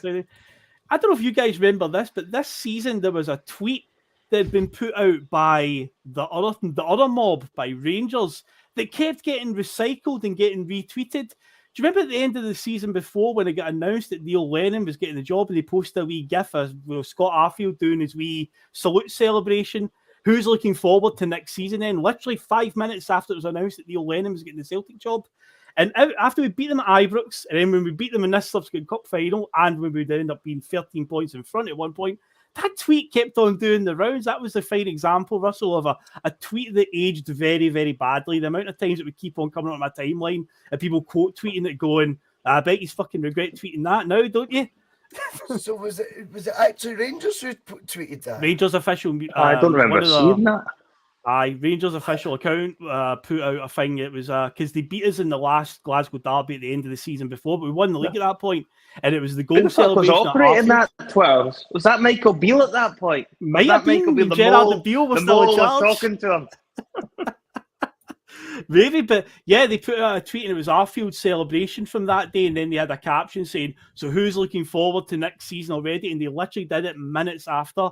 It was we'd won the treble, and Peter Lawwell had said that thing about we've now offered Neil the job full time, and and every time going into this season that we're talking about, the win at Ibrox, the cup final win, I say after the Christmas period when we come back from winter break and they begin to capitulate, this tweet just kept getting recycled on my timeline. People quote retweeting it, going, "You look a bit stupid now, don't you?" But yeah, that was one thing that always stands out from this season. I always remember that tweet doing the rounds. Aye. Sorry if you've not seen that one. I'll find it somewhere. It'll be out there. But 5 trophies he won in the space of 15 months. It's like, well, you got us. You got us. Yeah, got us really, really bad there. But interesting story as well. Going into this cup final, the round of fixtures just before it, we played a midweek game. A midweek game in December at home against Hamilton Accies just sounds terrible. But that's the game when Scott Brown scored the last minute winner after Accies had equalised in the 89th minute. Still got the park and Scott Brown scored. But what's significant about that is Rangers drew at Pittodrie that night, which allowed us to get 3 points in front. I remember top of the table. Top of the table that night. Top of the table, as Odson would always say. But yes, that was where we were going into it. Now, how did Celtic get to the final? What was their run? Now, unfortunately, I had in my head, I think this game came right after the defeat to Cluj because it would have been in August. So it was at a bad time because the mood was a bit somber, and the last thing we needed was a home League Cup game against a lower league team. And honestly, this is one of the worst games of football I've ever been to. We played Dunfermline in the third round or the second round, and we went to extra time, and it was such a turgid game. Mikey Johnston scored the opening goal for us from distance, where I think he's crossed it, and he's kind of caught the keeper out, and it's went into the back post. He doesn't even have any energy when he celebrates it or anything. It's just like who cares, mate? Just walks back to the centre circle. Dunfermline get an equaliser. It goes into extra time, and late on in extra time, James Forrest scores the winner. But the crowd that day weren't in the best of moods after, I think it's about the time we played Cluj, and there wasn't many fans at the game in the first place because it's a lower league opposition at home, wasn't that bothered. But yeah, this game, I felt like this game would get football stopped. It was absolutely horrendous. But we got through it. Actually felt the knife's getting sharpened in that game already for Lenny because you're right, they played Cluj and got knocked out, I think, in the Champions League just the week prior, or in the midweek prior. And I remember that because I think Jullien didn't play in those games because he wasn't fit, and obviously we'd spent a fair whack of money on Chris Jullien. He was about £7 million. I think that summer that Lennon had spent, he was his most expensive signing of that summer, and it was quite a big outlay for the Celtic board. As I say, we always say they should be spending that sort of money more regularly, but they did do it that time. Jullien never was up to scratch to play in those games against Cluj. I think he actually played his first game against them I think that might have been his actual debut that game, and it was clear, because I vaguely remember watching it, that he wasn't up to speed, and then people are already beginning to question whether he's going to be good enough, because people make very snap decisions nowadays as fans. We like to make snap decisions on things, and I think that was always going to be a sign of Lennon, having to deal with the fact that a lot of fans didn't want him in the job in the first place. And a couple of bad results, and I think it was already beginning to show at that moment that things could turn very quickly for Neil Lennon the second time around. Let's combine it as well. It's not just a complete underestimating or dislike of Neil Lennon either. The poster boy of Scottish football, he who could do no wrong despite no trophies at this point, and a fair few attempts by now. Steven Gerrard, the only manager ever to be succeeded in gushing and favour from the media by Mickey Beale of late. I mean, he walked on water, Jonathan. You need to remember that as well. Gerrard walked on water, so they were scared to almost give Lennon anything but the digs that he got. And I appreciate, obviously, the Champions League results. You're going to get scrutiny anyway. But I cannot deny that Gerrard's, the loving for him, despite him saying comments to me too, I know we don't get decisions against Aberdeen. Just imagine Neil Lennon saying that. Just imagine the difference in the reaction. Yep. It's night and day. It's night and day. So we had to get used to the fact Rodgers had gone at the perfect time for them, because now they think, right, Gerrard's, we told you he was amazing. Any opportunities then to have wee pops, I think, a rival of Scottish football's decided, newly crowned pin-up star, and as I say, actually, I was listening to End of Celts earlier, and Stephen Tomlinson made a brilliant point. I don't know if you were still in the chat then, Phil, and he said, the only guy I've ever known to get more love than Steven Gerrard is this guy now, Mickey Beale. He was like, I've never known anything like this. He got, what is it he said? It was a brilliant quote for Stephen. He just opened it. He just said something, I have never known a media so desperate to promote a manager as what they are, this guy, Mickey Beale. And I thought, that's so true. Yeah. That's so true. Think about it, and you're going, I think there was a hell of a lot of that. Oh, there always is. I think when it comes to the media, and I think whenever, Rangers, particularly with Gerrard, because he was such a heavyweight footballer, it was blockbuster. I think they were always going to bang the drum massively, as if Rangers had got a similar type of coup to what we got when we got Brendan Rodgers in as our manager, and they almost tried to make it sound like it was an even contest between the two of them as managers, because Gerrard managed to stop them getting spanked every time that Celtic came up against them. But Gerrard, he was given time at Rangers, but he wasn't really setting the heather on fire whatsoever. Fair enough, he was getting the derby games closer, but the league titles were still comfortably coming to Celtic Park, and fair enough, you'd be in to see a little bit more of a shift in the first half of this season that we're talking about. But then in the second half, once again, Celtic pull away, and it was a common theme under Gerrard before COVID that they would start strongly, but then when the pressure started to mount, their arses flapped and collapsed, and that was exactly what was levelled against them by every single Celtic fan, even if the media didn't want to call it out on Steven Gerrard. But you're right, I think when it came to things like that, the media couldn't wait to stick it to Neil Lennon anytime something didn't go quite right at Celtic. And in fairness, it's not a great start. When you're going out the Champions League to Cluj and then you're struggling past Dunfermline after extra time, the optics of it aren't particularly great. But Neil Lennon was always going to find a way to bounce his team back. He was never going to be somebody who would get too hung up over 2 games of football, and he would go on to prove it as the season would go on. Obviously, as I said, with the Dunfermline game, could have got football stopped. Then it's a cup game.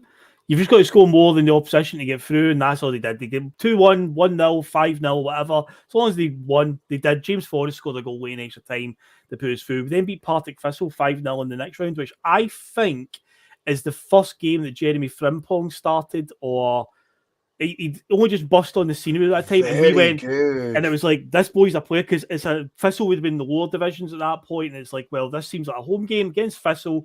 Start this boy, because I can remember it was three. It was Ilhamed, Moritz Bauer. Morris Bauer, yeah. Oh yes.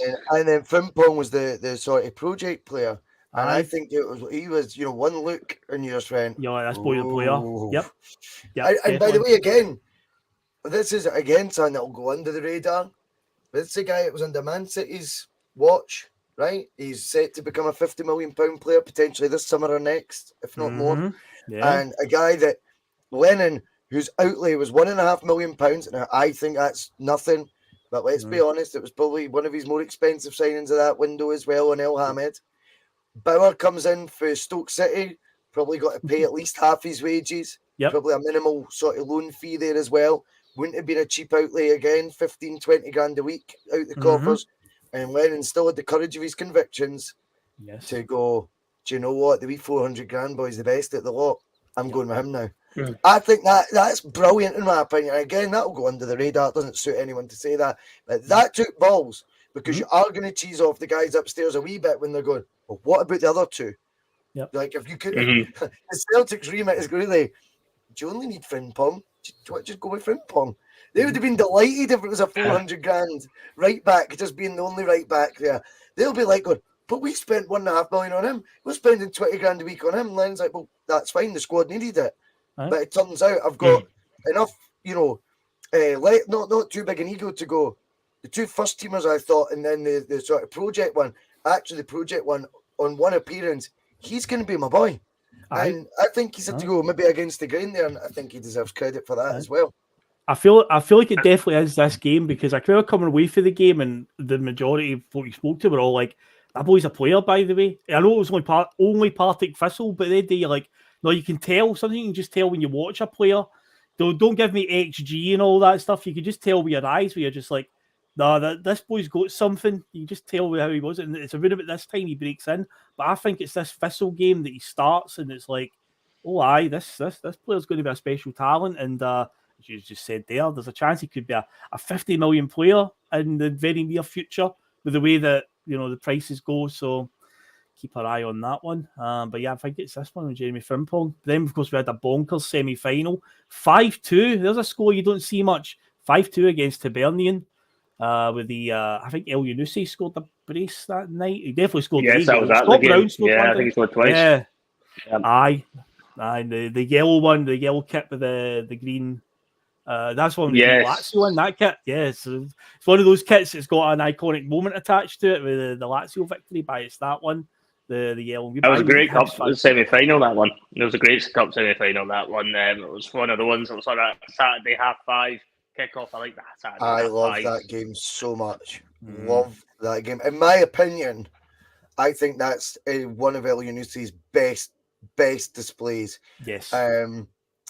And Scott Brown's goal, remember that, when he sort of bursts through, and then it's a rebound, isn't it? Smacks at the keeper and then he hits it again. Is that all right? Yes. I feel like it was at a corner. I feel it was like at a corner, and he kind of hooks it into the net and a wee scramble at a corner. No, I'm sure he's racing through. He does like he races through and he smashes it at the goal. And he comes back to go like absolute rifles in the net, and then he runs to that corner. But it's the opposite end from when El Yunusi was absolutely on fire. It's at the other side. If you watch on the telly, we'd be running right, shooting right. Do you know what I mean? But again, I thought he looked rejuvenated at that point as well. Like he's had his second wind again. He's ready to go, and it was bonkers. But I'll be honest again, without me being, I'm being pretty biased here towards Lennon, but I just like the fact we've got this channel. We can actually give a wee bit of a case for the defence here, bring some balance to the argument, because inevitably when we do the COVID season 1, there'll be not many places for Lenny to hide in the back of that, right? And, he'll get the criticism that he deserves. But to say, like, the whole thing, it was shite and all this, it's like, oh, shut up, really? Like, that was an exciting team that he was probably in the cusp of building that, COVID didn't help that aspect of it. But also, I think, to be totally honest, that Hibs game, if we win in that exact manner, in that exact topsy-turvy style under Ange, they're all Oh, yeah. Like, we're raving about it, mate. Do you know what Dan I mean? Horowitz is popping up on Twitter going, "Oh, I told you. I told you like these high-scoring games." Aye, all right, mate.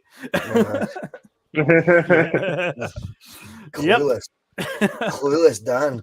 Oh, he only just worked out what football was a year ago, realised he was living in Japan and thought 2 + 2.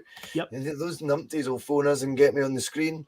Just got the Japan, or I don't know what the paper's called, Tokyo Times in front of him. Just reading a few match reports. Reading a few match reports for the weekend and going, yeah, he's really good. He usually gets when he plays 73% possession. It's like, shut up, Dan. You don't have a clue. Oh man. Oh jeez. But yeah, that would be the case if we did have a 5-2 victory. You're right. It would be like, oh my god, what a spectacular game under Ange. But it was a bonkers game. It's a rare score like to see 5-2. But yeah, it was was it Heckenbottom was a Hibs manager as well? Remember, he was one of the short-lived Hibs managers at that point. Sheffield United boss now. I was going to say Sheffield United boss, and he's doing well there. They call our league Mickey Mouse all they want. How many of their managers have came up and not been able to cut it? Mm-hmm. Loads for down south that do better down there than do up here. Honestly. I saw that the other week. I think I had like on the background. I was on here, but I had like Sky on, and it's like Sheffield were playing Middlesbrough, and I saw the manager on the sideline. I'm like, I know his face, but then you see on the jacket the initials PH. I was like, oh, Paul Heckenbottom, that's who it is. But Sheffield United doing all right there. So I bet you could have cut it up here with the Hibs. There you go. Well, one of the sort of like outside of the Glasgow Big Two. It's like one of the better teams to get, but yeah. I thought Hibs tried to play football, at least under him, and they were giving it a good go, and it made for a cracking game of football when both teams are going for it, and it was certainly one of the better semi-finals when it's like that, and when Lennon's teams are set up like that, they're always going to be going all out for goals, and I don't think he always gets the credit for some of the better performances that we did have compared to other managers around him. I don't know, there's something about Neil Lennon's football that there seems to be like something that's almost stuck. That's just not a very sexy way of playing football under Lennon, which I don't know where that's always came from, because Neil Lennon's had some brilliant performances as a Celtic manager out of his teams, but they do seem to get overlooked, and certainly that semi-final was one of them. If you go back and watch it, it's just brilliantly bonkers the whole way through. It's excellent. Yeah, it was. It was a great game, that. And you were right, there was something about the time it was at as well. 5:30. I remember watching it. This is great. Yep. It was really, that was a brilliant game. That was a brilliant game. And I think as well, you look at that semi-final and you go, bring on whoever it is in the final. Do you know what I mean? I think we looked, again, I think that's the sort of game that maybe does tee up your confidence for the what's to come. Yeah, because from the absolutely brilliant, exciting game against Hibs to the nightmare fuel there would be this final and how it would play out. Absolutely freezing, rain-soaked day at the National Stadium, because of course we're back in the middle of December now for it. So it was not the nice days compared to 2009. It was a nice sunny spring day. We've just got rain all day for this one. It's cold, it's December. So what do you expect in Glasgow? Celtic's lineup that day was Forster, Frimpong, who I said had just burst on the scene in the game against Partick Thistle quarterfinals. He's in the cup final starting team, so that just shows you how much faith he had. Fearless. I love that. Love it. Jullien, who of course would play a very significant part. Ajer, Johnny Hayes was playing left back.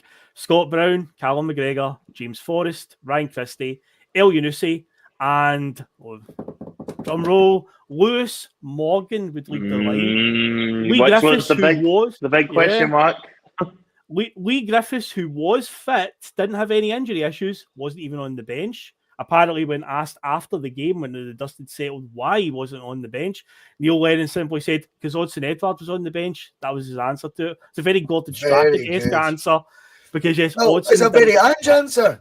Oh, I suppose, I suppose. Come on. If it was Giacomakis still here, but O has still signed, and it's O on the bench, why is Giacomakis not? You can hear answering it. Well, because we had O on the bench. O's on the bench, mate. mate. Mate. Yeah, you do it with a mate. But yeah, I think that's very telling, because then I think you go on. Yeah, sorry, go on. Yeah, sorry. When it comes to Lewis Morgan playing up front, I was just thinking. I remember he played up front a couple of times before that because Edward against Stade Rennes in the Europa League, and he scored that night. He did. I was just about to mention it. I was at it. I was at that game, and Morgan had an absolute brilliant game against Rennes. But I think from memory, that game, I think Celtic were already through, and there wasn't an awful lot. Maybe they were still playing for top of the group. I can't remember exactly what the permutations were of that, but there certainly wasn't as much pressure for a European home game because Lenny had got the job done early with the Celtic team in the Europa League campaign that season. But Morgan had a brilliant game that day. I think there was certainly concerns that Edward perhaps wasn't going to make the game at all, and thank God he did, because for me, I always thought Morgan that's going to give me a bit of a concern if he's playing against Rangers because of the way Rangers like to play. Lennon's curveball, Jonathan. Oh, that's a curveball. Putting Lewis Morgan in the first team, I don't think so. I don't think so. Well, maybe putting him up front. You could maybe say putting him up front. In a cup final against Rangers, Lewis Morgan. I mean, he sticks it like a sore thumb. If Edward's not fit, then I'm not sure. I think his hand's been forced a little bit, rather than him deliberately wanting to do that. Because I don't think Edward had the legs to go for 90 minutes, so he was going to have to improvise if he played up front. You think there was a shortage of strikers at Celtic? Surely they weren't light in that sort of department. Surely the recruitment ahead of potentially qualifying for the Champions League and things, they'd got all that done, and the house was in order. And if Edward was injured, we had a Griffiths, Andy, another. Surely no, Celtic, no. Well, you would have thought so, but much like at the moment where we only seem to have two natural strikers, it seems to be the exact same situation in 2019, where unfortunately Edward was. I think every fan knew going into they weren't going to get 90 minutes out of odds on Edward. It was a question of whether he was fit enough to start and get 60, or whether he came off the bench. Lee Griffiths is, Lee Griffiths. He's very unreliable. He gets prone to going AWOL at times. Although granted, he does actually come back to play a major part in that season later on in it. Lennon gets credit for that because he changed the formation. This is the first chink in the armour as well, though, of where Lee Griffiths' career is now headed. Yep. If you can't be in a League Cup final, and Lewis Morgan's playing up front, and even more so if Edward's injured, then surely Lee Griffiths starts. You're not even in that squad. That's damning on where it is you're at. And let's be honest, what he's saying is he ain't fit. Yeah, that's pretty much that. I think that's the first thing. And then we get the benefit of the winter break. Yep, that's right. And obviously, he has been, in double sessions or whatever, on the instructional any. I can't afford, mate, to not have you fit because I'm about to go 2 up top. And they're not going to give me money for a striker, trust me. Do you know what I mean? So I think you look back at that final and you go, that was your first clue as to where his career was headed. He would have been, at that point, 28 years old. Still fine, still in his prime there. No problem. Prime? That's your peak. Yeah. For a guy who's already got a 40-goal season under his belt, for a guy who's still, despite not being the apple of Rodgers' eye, shall we say, in terms of professionalism and things, still forced his way into his lineup, still forced his way into being a very involved first-team player. So you look at that and go, that's the first sign we've got. And a bit of ruthlessness from Lennon there. I'd actually forgotten that. I'll be honest, I'd completely forgotten. I presumed he was out injured. No, when I was reading up on the Celtic wiki, they've got a load of crib notes at the top, and it says about Griffiths saying he was fit, and then it says that thing about Lennon asked after the game why was Griffiths not in the team, because Edward was on the bench. Here's an interesting one. You're saying about the strikers. The only other striker I think that was on our books, and it would have been an empty jersey anyway, was Bayo. I think Bayo was a Celtic player at that point, but who cares? Maybe El Yunusi could have played up front, but according to the notes, El Yunusi was only just back for an injury, and he was toiling in this game. He didn't look fit at all, but he was basically had to play for a... It's an interesting one. Bayo plays for Watford now. That's right. I knew it was sounding mental like that. Yeah, he's Watford. He's in the Championship, Jonathan. He is. Bayo. He looked a bit of a cart horse when he played for us. Certainly didn't look like much of a footballer anyway. I think when you're looking back on it though as well, there's plenty of options he could have put up front. Fair enough if he thinks Morgan needs to go on the team because he's not got the other options. James Forrest, I vaguely remember played up front a couple of times. For Brendan. Yeah. So there was options there to put one of his other more experienced wingers up front. But he obviously chose to go with Lewis Morgan, who hasn't featured an awful lot for Celtic up until this point. Which I think is a very brave decision when you look back on it. But Phil, I'm going to put it to you, Evan. When you seen that Morgan was playing up front, how were you kind of feeling when that lineup was actually announced and it was Lewis Morgan leading the line? Not confident at all. There was a lot of rumours in the run-up to the game about Edward, come back for injury. Would he make it?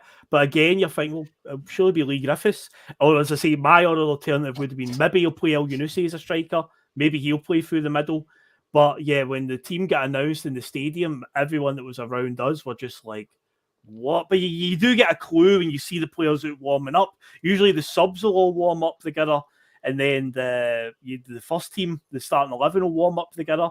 And you do see like Morgan there, and you're like, surely it's no him playing as a striker. And as again, I'm still thinking it could still be El Yunusi, but when the game kicked off, you get a very clear picture right away that Morgan's the guy going through the middle, and man, it was. Yeah, that was just going to add to the stress of the day because early on in the game, Fraser Forster's trying to take goal kicks, big long punts up the park, and it's like you're trying to hit Lewis Morgan. It's like who's got no physical presence, no height. It was the only way to get out as well, though. You could see that was just breathing space, I think, at that point. I'm sure they were acutely aware, Phil, that this ain't going to stick, but it gives us 5 to 10 seconds breathing space. Just before we go any further, we need to say a big thank you to our latest member on the channel. If you'll all join me in a round of applause. Bob McBob, Paul Gascoigne, flute in hand a lot, but he's became a Voicey Bus member. Thank you, Bob. Well done, Bob. Good to have you on board, Bob. Welcome, Bob, and thank you for all your support, by the way, because it means a world to the bus. You are keeping this Celtic supporters podcast YouTube channel on the road single-handedly. Tell all your pals what a nice, kind guy you are. You are part of the team now, mate. I can't wait to meet you.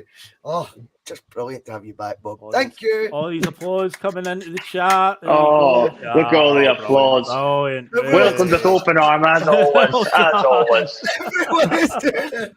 There you go. Get the applause in. Oh, yes. Welcome aboard, Bob. Just the time for the cup final. We're all friends here. We're all friends here. I've never been one to go on the Rangers channels.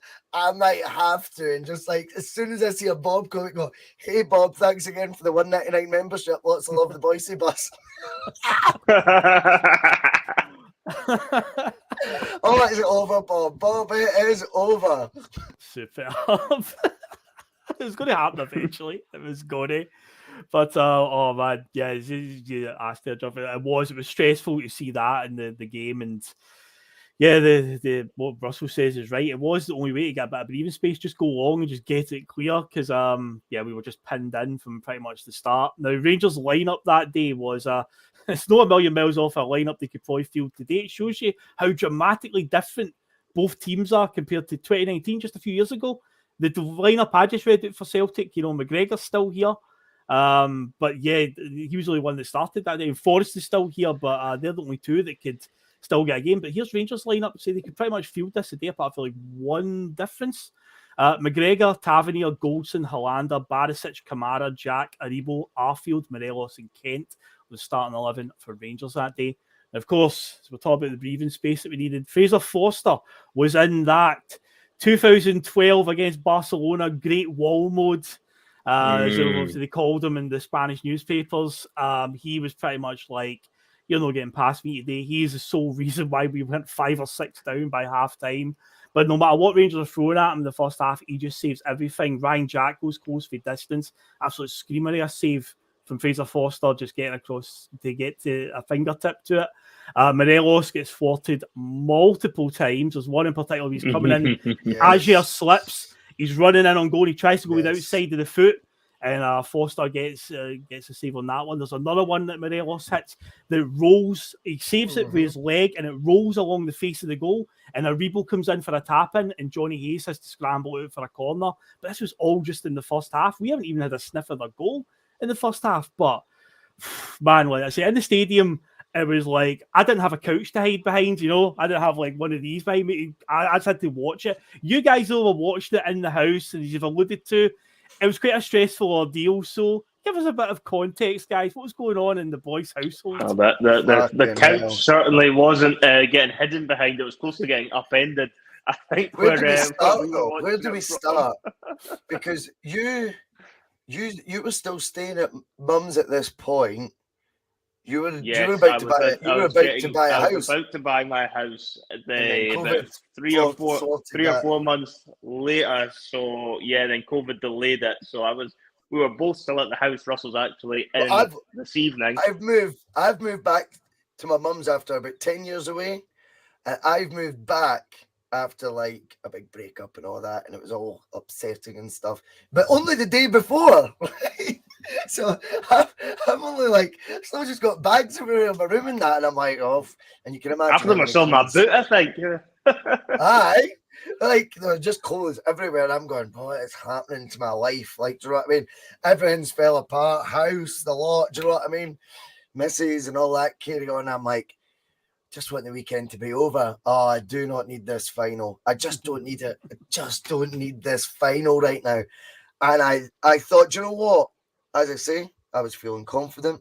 I thought maybe this will be a tonic to make the weekend, do you know what I mean? Just end on a high note and give me a wee bit of positive vibes that everything's going to be okay. Well, was it? Heck. That's the last thing you need when you come out of a big long-term relationship and move back to your mum's at 31 years old or something, 32. No, I was older than that. 33. I kid on about my age sometimes. Right, anyway, I am at the point of despair as it is, and this is happening in front of me.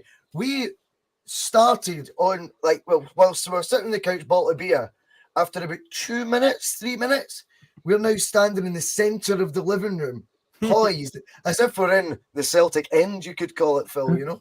But yes. I've not pinched your seat. Yeah, wait for your last seat. And like I can just remember when I'm standing there watching it, I'm like, I just felt like mad, like rigid. I don't know how to explain it, like really tense. Like I couldn't even, it wasn't like, I don't know. Everyone was really tense, like my whole body. I'm like, oh, I don't need all this going on at the same time. Do you know what I mean? I'm like, I'm never end up having a nervous breakdown or something here. What is going on? That first half, by the time it was half time, I remember going, I feel knackered. I feel like I've been part of that team. Like we've just done it, Jonathan. Joking, like, you know, heaven forbid. Do you know what I mean? But it felt like we were in it with them. Do you know what I mean? It was weird.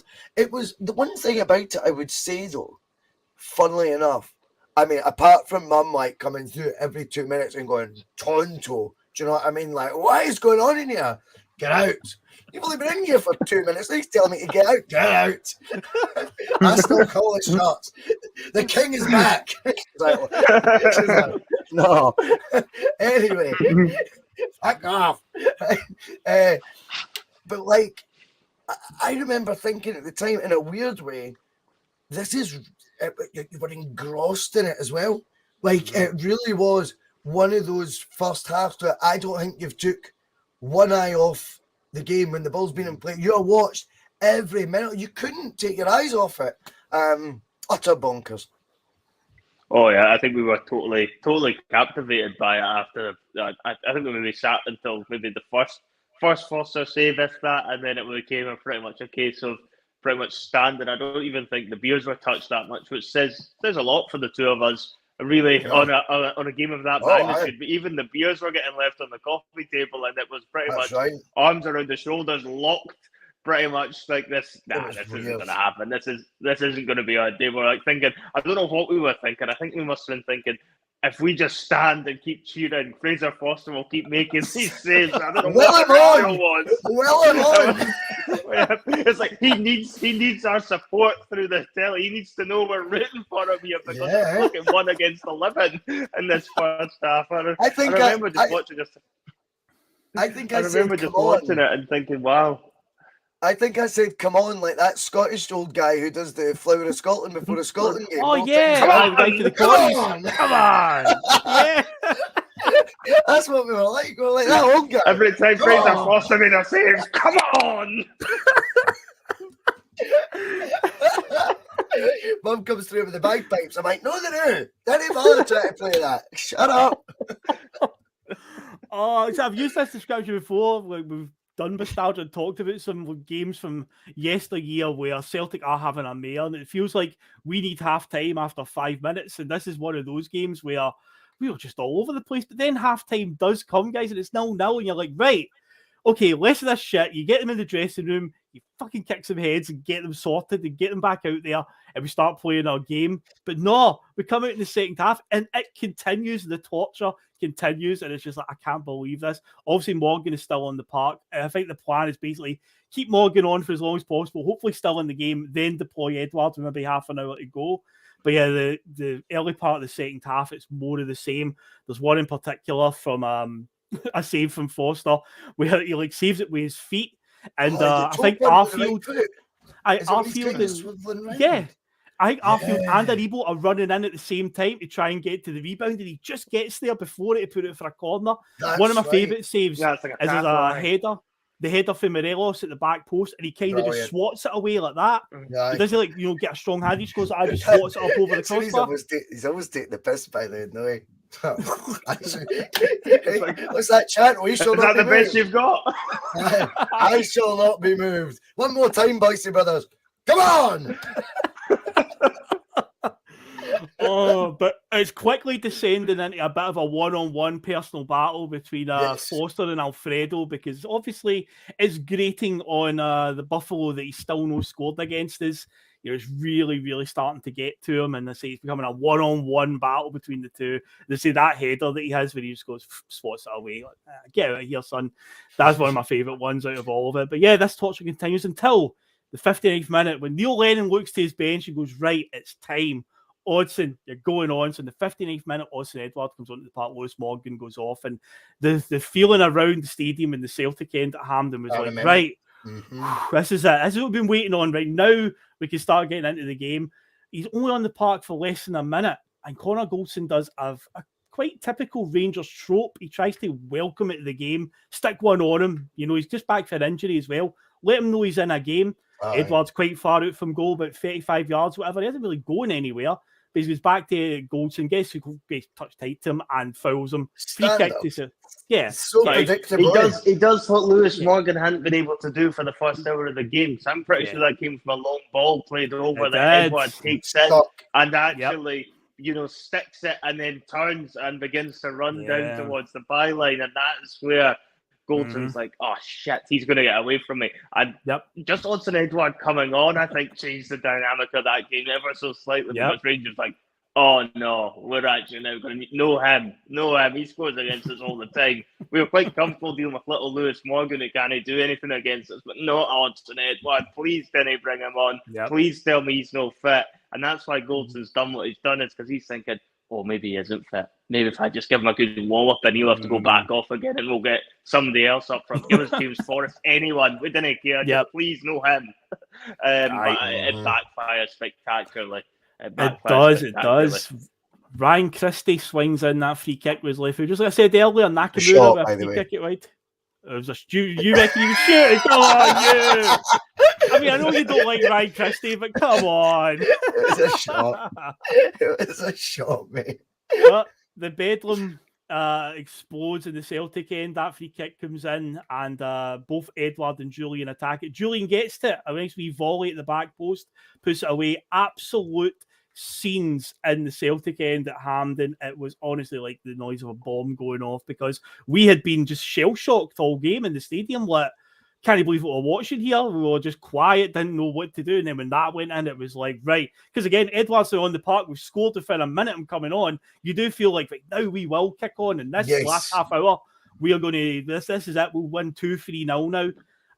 But Jesus Christ. Now, obviously, guys, this goal's a little bit contentious to say the least. But see, at the end of the day, nobody cares, mate. Nobody cares, mate. Onside, offside, whatever. There's a whole argument about Hollander is actually standing in between them. If you watch the replay, you can see his arm is sticking out. in between the two of them, and it's like, well, that is a body 100%. part that is actually playing them onside. But Use the Verlings. Just an innocent goal, Phil. It's just an innocent goal. Innocent goal. Innocent goal, exactly. Innocent goal. I mean, but yeah, I think as well to be clutching at that. I mean, look how whatever way that decision's went, whatever this way that decision's going, it is, like a ball here. Do you know what I mean? Like either way, do you know what I mean? That is extremely hard for any official to give with a, in a split second. It was so tight that either way you would go, okay, was it miles offside? Like, come on, this wasn't George Cadetti, this wasn't John Hartson. Do you know what I mean? Let's get real here. This was a very, very difficult decision to make either way. And it went, the benefit of the doubt, remember, it used to be in the rules. Yeah, that's right. Yeah, give you a tackle. There you go. Now, it was pretty much summed up the luck that we were having that day. Foster's pretty much saving everything, and then we actually get a decision against Rangers as well, because I'm pretty convinced if something like that happens on Sunday, that goes to VAR, that goal would get ruled out. I'm convinced that they would say that was offside if that went to the VAR truck on Sunday if we had something similar. So that was us getting the rub of the green for once, and I'm all for it. I mean, it pretty much just fitted the narrative perfectly for how this game plays out. Yeah, I think it's real clutching when you look at the chances that they had and they missed. It's kind of desperate that they still cling on to that, and it's like, don't blame us because maybe the referee a wrong call. You've missed loads and loads of chances that day. You did more than enough to win, and you just couldn't do it. But they still go back to that and harp on about it. Then it's kind of highlights their feelings on the day. But here's the thing, guys. I've just told you what the reaction was like in the stadium, but I want to know, what was it like in the boys' household when that goal went in? Limbs. Just the two of you, limbs. Amazing. Love it. I think I gave him a stunner at one point. I can't even. There was definitely a few things getting done. I don't know what was going on. I think it was mental. Just utter bonkers. Like, I mean, like, that is probably when the penny dropped. The moment, oh my God, he cannot stay here long. Like, please don't let him stay here for long. Like, I have moved out since, by the way, and then I had to come back again. Like, but genuinely, like, I think that was what the day the penny dropped. The first full day in the house, and she's went, no, this isn't right. This isn't fair. And at that point, all she could see is like me with Jonathan above my head, just launching him about the room. Do you know what I mean? Buzzing. It was a great feeling. That. A brilliant feeling. Best. It was one of those games where euphoric. Goal. It was, and I think because we were beginning to get ourselves into the sort of psyche of they're gonna score. This cannot keep happening. Foster cannot keep putting these saves. As much as we keep going, come on! I mean, one of these is eventually gonna go in. The come on charm's gonna wear off eventually. He's not gonna hear us one of these times. I lost my voice by then anyway. I had no more come-ons left in me. I think we were running a bit on empty by the time I think that free kick was given, but it was total bedlam when he ends up scoring that, because then you are thinking, holy shit, this could actually be our day, and it just really shouldn't be with the way this game's been playing out. It was absolutely glorious. I think all the neighbours in Fife where Russell lives, they must have been like, what on earth? Because this was the first time Russell had moved it's like that particular house. My mum had lived in a different place before Russell had moved back. So Russell had never actually been to this house until that weekend. So that was his first weekend in this village. And put it this way, all the neighbours would have known exactly what his voice was after watching that cup final. They'd have been like, "Oh Jesus, who is this that's moved in there?" We're used to like, our mum is like one of the quietest people, gets on with everyone. They were just like, "Oh, here comes chaos. This must be absolute chaos now that's entered the building." Have you ever seen like the Robin Williams sketch when he's on stage and he's talking about golf commentary? He's like, if you could be quiet, please. We're trying to listen to the grass grow. That's what our street's like. Right? And then, I've arrived. You know what I mean? It's Jullien scored, an offside goal. Call it what you want. And yes, definitely that the whole street would have heard that. Like undeniably, it's like. Yes, I love it. I love it, mate. That's what it's all about, man. That's what it's all about. But here's a tradition, and more things change, more stay the same. A few minutes later, guys, literally just a few minutes later, after we've had that euphoria, they go up the other end, and when you're talking to Jonathan, where you just thought, this can't go on, they get a penalty. It is a penalty. Frimpong rugby tackles Morelos before he gets up. After a good, I believe another good save for Forster, and Morelos goes for the rebound, and Frimpong just basically grabs him and rugby tackles him to the ground. Takes one for the team, gets his marching orders, he's sent off. Now, do you remember, very quickly, as he's going off, do you remember what Neil Lennon does? Neil Lennon basically, is he hugging him or grabs him? You did the right thing, son. Yeah. And I think he's right. Oh, Neil Lennon would have done the same thing if he was playing. Neil Lennon would have done the same thing if he was playing. They've got another question to answer now. If you don't do that, they've got a goal. Now they've got another question to answer, and the form that big fella's on. Do you know what I mean? Come on, it's going to be tough. Yep, Lennon was probably doing that constantly on the touchline as well. Come on, come on. Well, I was at the game with my mate for that one. I took him to the game because my dad couldn't make it, and again, just for his health problems with his leg and the walk to Hampden's just too much. So one of my pals came. That was the first time he'd ever been to a Celtic Rangers game in person. What a day to go! But I said to him before the penalty when Captain Tav did not have the courage of his convictions, Russell, to take this penalty, because as we know, Tavernier takes all the penalties. But then he decided to, I guess you could say, he shites it. Bows down to Morelos' win, whatever it was, they decided that no, we're going to give Alfredo the chance to get this goal against Celtic and get that monkey off his back. Can we go through that decision-making process, please? Of course we can, yes. Let's talk about that first, because the penalty miss is obviously a huge moment in the game. Now, England's number one right back is obviously the regular penalty taker. He scores. How many penalties is it he scored for them now? 790. I think the official figure is 50. I think it's 50. 50 penalties. Is it honest, or is that 50 goals? I think it's 50. Penalties. 100 plus goals he's got and 50 of them at least penalties. He's been there for years and years and years though. So yeah, I think it is 50 penalties. 50 penalties. That's insane. Anyway, why isn't he taking the penalty? Why have they caved to Morelos' demands? And that is when the tail starts to wag the dog. That is when the guy who's going to cry the loudest gets his way at the party. And guess what? Fucks it up. That, though, is all because a guy who's not the regular penalty taker, but wants the name in the headlines, wants to have his name in lights, all that carry on. And when they know his petulance, it's almost like it's not worth it. He's going to shout and ball. Well, I'm sorry, my captain, whoever it may be, tells him to go F himself. If he doesn't like it, fuck off. Do you know what I mean? And you're not even flinched by it. It's like, him again. Shut up.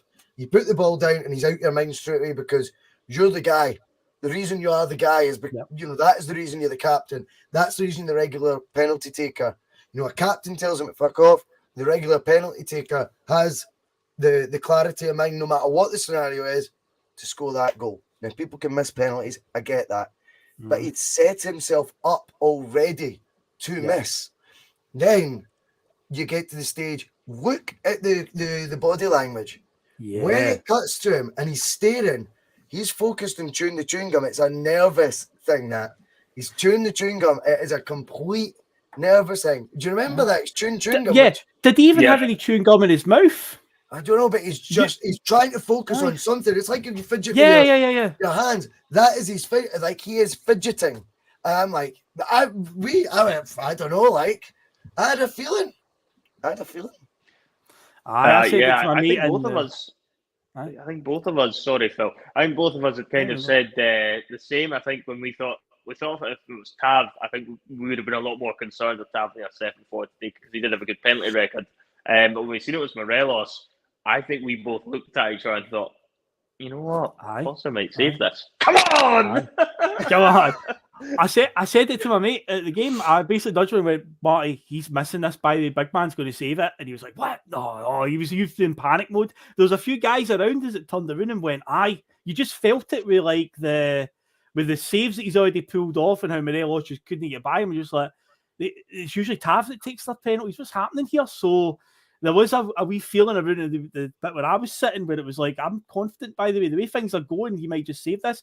And lo and behold, save it he did. Got a good strong hand on it. Made sure there was no chance at rolling back out for a rebound. Absolutely, again, cue the scenes in the stadium at the Celtic end. Absolutely incredible moment. Just again, another bomb going off again. The sound, because again, it's like, oh my God, we might actually do this now. And the funny thing was, I felt for the last half hour in the game after going down to 10 men, when we did just basically go right, batten down the hatches. We did play better. We did. Because remember when Neil Lennon, like, he was good in Europe, remember? Neil Lennon always did well in Europe. He always had managed teams like Hibs and stuff who were used to being kind of under the cosh. And here's a game where we are under the cosh. We've got to defend for our lives now. And we seem to just weather the storm for the next half an hour as they got more desperate. But of course, then something did happen significant. And this is one of those sliding door moments, a career-changing moment, you could say. Because Mikey Johnston is a guy that divides much of the Celtic opinion. Me personally, I don't think he's anything special. But here's a moment for him that could have changed his entire career. And did it come, Phil? Sorry, I'm cutting in, but just to build it up a wee bit more. Yep. Did this moment come, though, I would say, in his finest sort of 2-3 month spell at Celtic? Yes. Do you know what I mean? I think that he was coming. This was his coming of age moment. And Lennon showed faith in him at the start of that season because he played in a lot of the qualifiers. He scored a belter goal against a team called Bosnia Sarajevo. We were 1-0 down, and then he scored a wonder goal to get us back into it. He got an assist at Ibrox when Edward scored the first goal. He scored this earlier on that horrible game against Dunfermline, even though he probably crossed it and didn't really mean it. But he still scored there. So he was in a good bit of form in the first few months of that season. And then he's through one-on-one. We're doing to 10 men, but Edward, wins the ball, holds it up, and plays a great through ball. And he's through one-on-one because Rangers have committed so many men forward. And he's in on goal. And it's one of the ones, again, I'm looking at the park in the stadium, and I'm grabbing my mate, Marty, next to me, and I'm actually like shaking him in celebration because I'm like, he's going to score. He's through on goal. This is it. This is going to win us the cup because there's about 20 minutes or so left. We go 2-0 up at that point. I feel like that's it. I'm grabbing him, going to celebrate, and then like he slips at the last second. And it's one of those, if he scores that, does that completely change how he's viewed by the Celtic fans?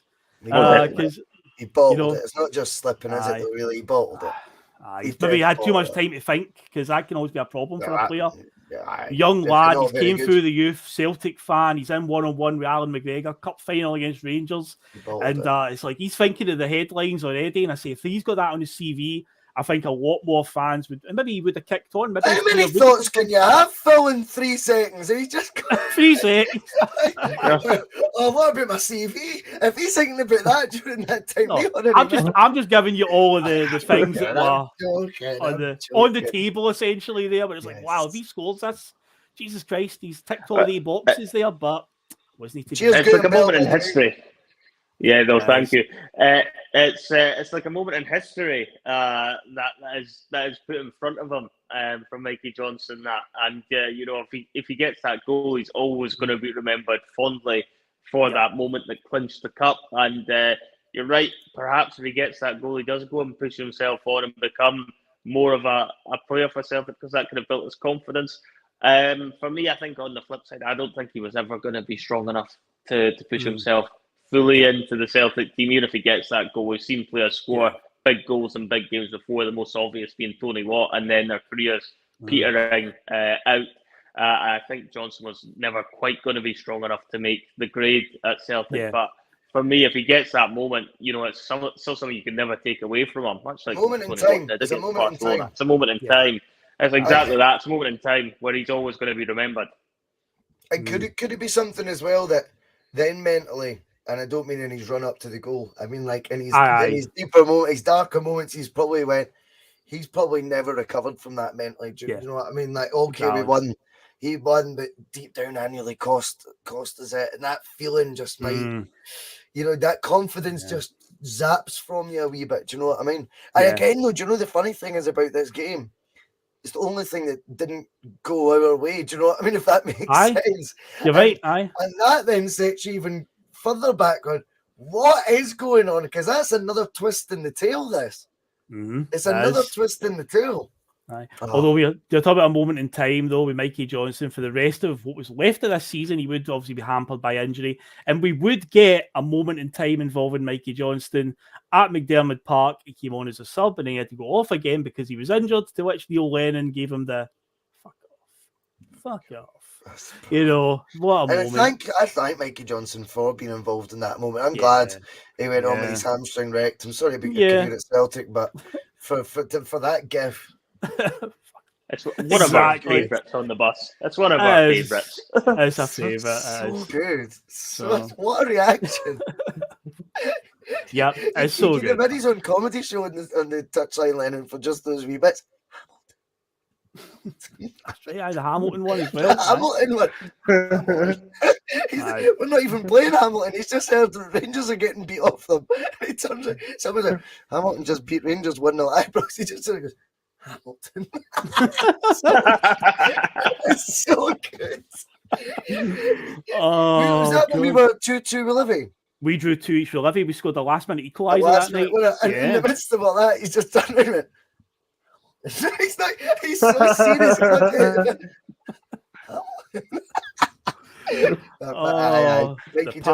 The pattern of that season, amazing, absolutely amazing. But Mikey Johnston, he goes from missing that moment in time when he could have scored a goal in the cup final to fuck off. You know, that's what he's got that season. But yeah, it becomes a war of attrition for the last 20 minutes or so, looking at the clock every couple of seconds. It was like, fucking hell, I'm telling you, this clock's going back to me. I was genuinely convinced. I was like, I'm sure that says 70 minutes. Now it says 60 minutes. What's going on? It was torture, absolute torture. But we dig in. Rangers obviously are just desperate. Long balls into the box. Jullien's dealing with it. I seen somebody saying in the chat as well, but Beaton coming on actually helped at the back as well, just getting the ball clear every time. And Celtic see it out. And remember, at full time, as soon as that whistle went, guys, no handshakes. Rangers are obviously in despair. The Celtic players have got no sympathy at all. None of this going over and picking them up off the ground. Good game, mate. They just belted it for the Celtic end right away. As a unit, the whole team. Forster comes running out his goal, does the wee slide in the middle. And then they all just run to the Celtic end, but all the Rangers players. Like Scott Brown, like orchestrating at the back. So always the bit I remember about that. He's like giving it absolute Maldi. I think he's like, come on. He's like, come on. Yeah, very good film. Am I right in thinking that Forster's slide, he was recreating the same slide that he did in his first spell at Celtic? I think so, during the title celebrations in 2012. I think he did it before. Aye. I think that is a reincarnation of something he'd done before in the Celtic shirt. Aye. I'm sure it was. Which is a nice touch. Like aye. Nice touch, I like that. But yes. But you can see the relief, the relief from the team. They got through it, and just that escape, that emotion just all coming out. I say they all just built it for the Celtic end. There's no handshakes. There's no sympathy to them. Ryan Jack obviously starts crying and whatnot on Steven Gerrard's shoulder. The sort of disdain in the air for them is palpable at that point, but it's like, get it right up you. And I think, as you have said as well, it was what we were used to in the 90s with Andy Gorham and stuff like that. And that was like that was our revenge for that one. That was something that we just fucking deserved, that one to go away in that manner after what we'd watched for years and years growing up. So it was almost, what was the celebrations like in the boys' household at full time? You could finally breathe. We're still playing musical statues. I'm sure I don't think I moved. I think I'm still like. Is there another chance to believe what happened? They're getting their medals. I'm still not convinced we've won yet. I'm still like, there's one more chance in this for those bastards. You know what I mean? It was, it was a mad feeling. Like, as I say, it was exhaustion at the end as well as relief. It was one of those games you really went through the ringer with the team. Yeah, and you did. It was almost that. You know that way. The question. I think I remember saying, "What just happened there?" Like if it was still words to that effect, I'm sure I said, what has just happened or something like that. But I then started going, as Bruni's lifting the trophy, going, we are actually invincible. That's how it felt at that time. That's the worst yet.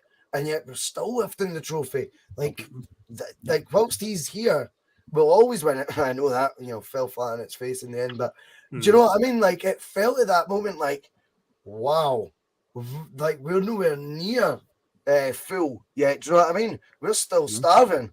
And there's Neil Lennon, that is a quote of, isn't it? Starving. Yep. I'm not hungry, I'm starving. He said that in Nicosia, didn't he? But yeah, I think that moment in time, I thought, how are we going to be stopped? Like, we can't play worse than that as a team.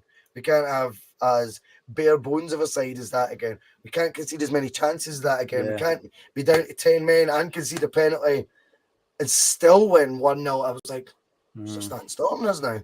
And again, it was something that really frustrates me about the revisionism that goes on, particularly with the real, Lennon haters out there, which I think has become so vociferous. Actually, their whole points on the football stuff is so now lost in translation, which is tragic, really, because if you want to have a debate about the football stuff, then do that.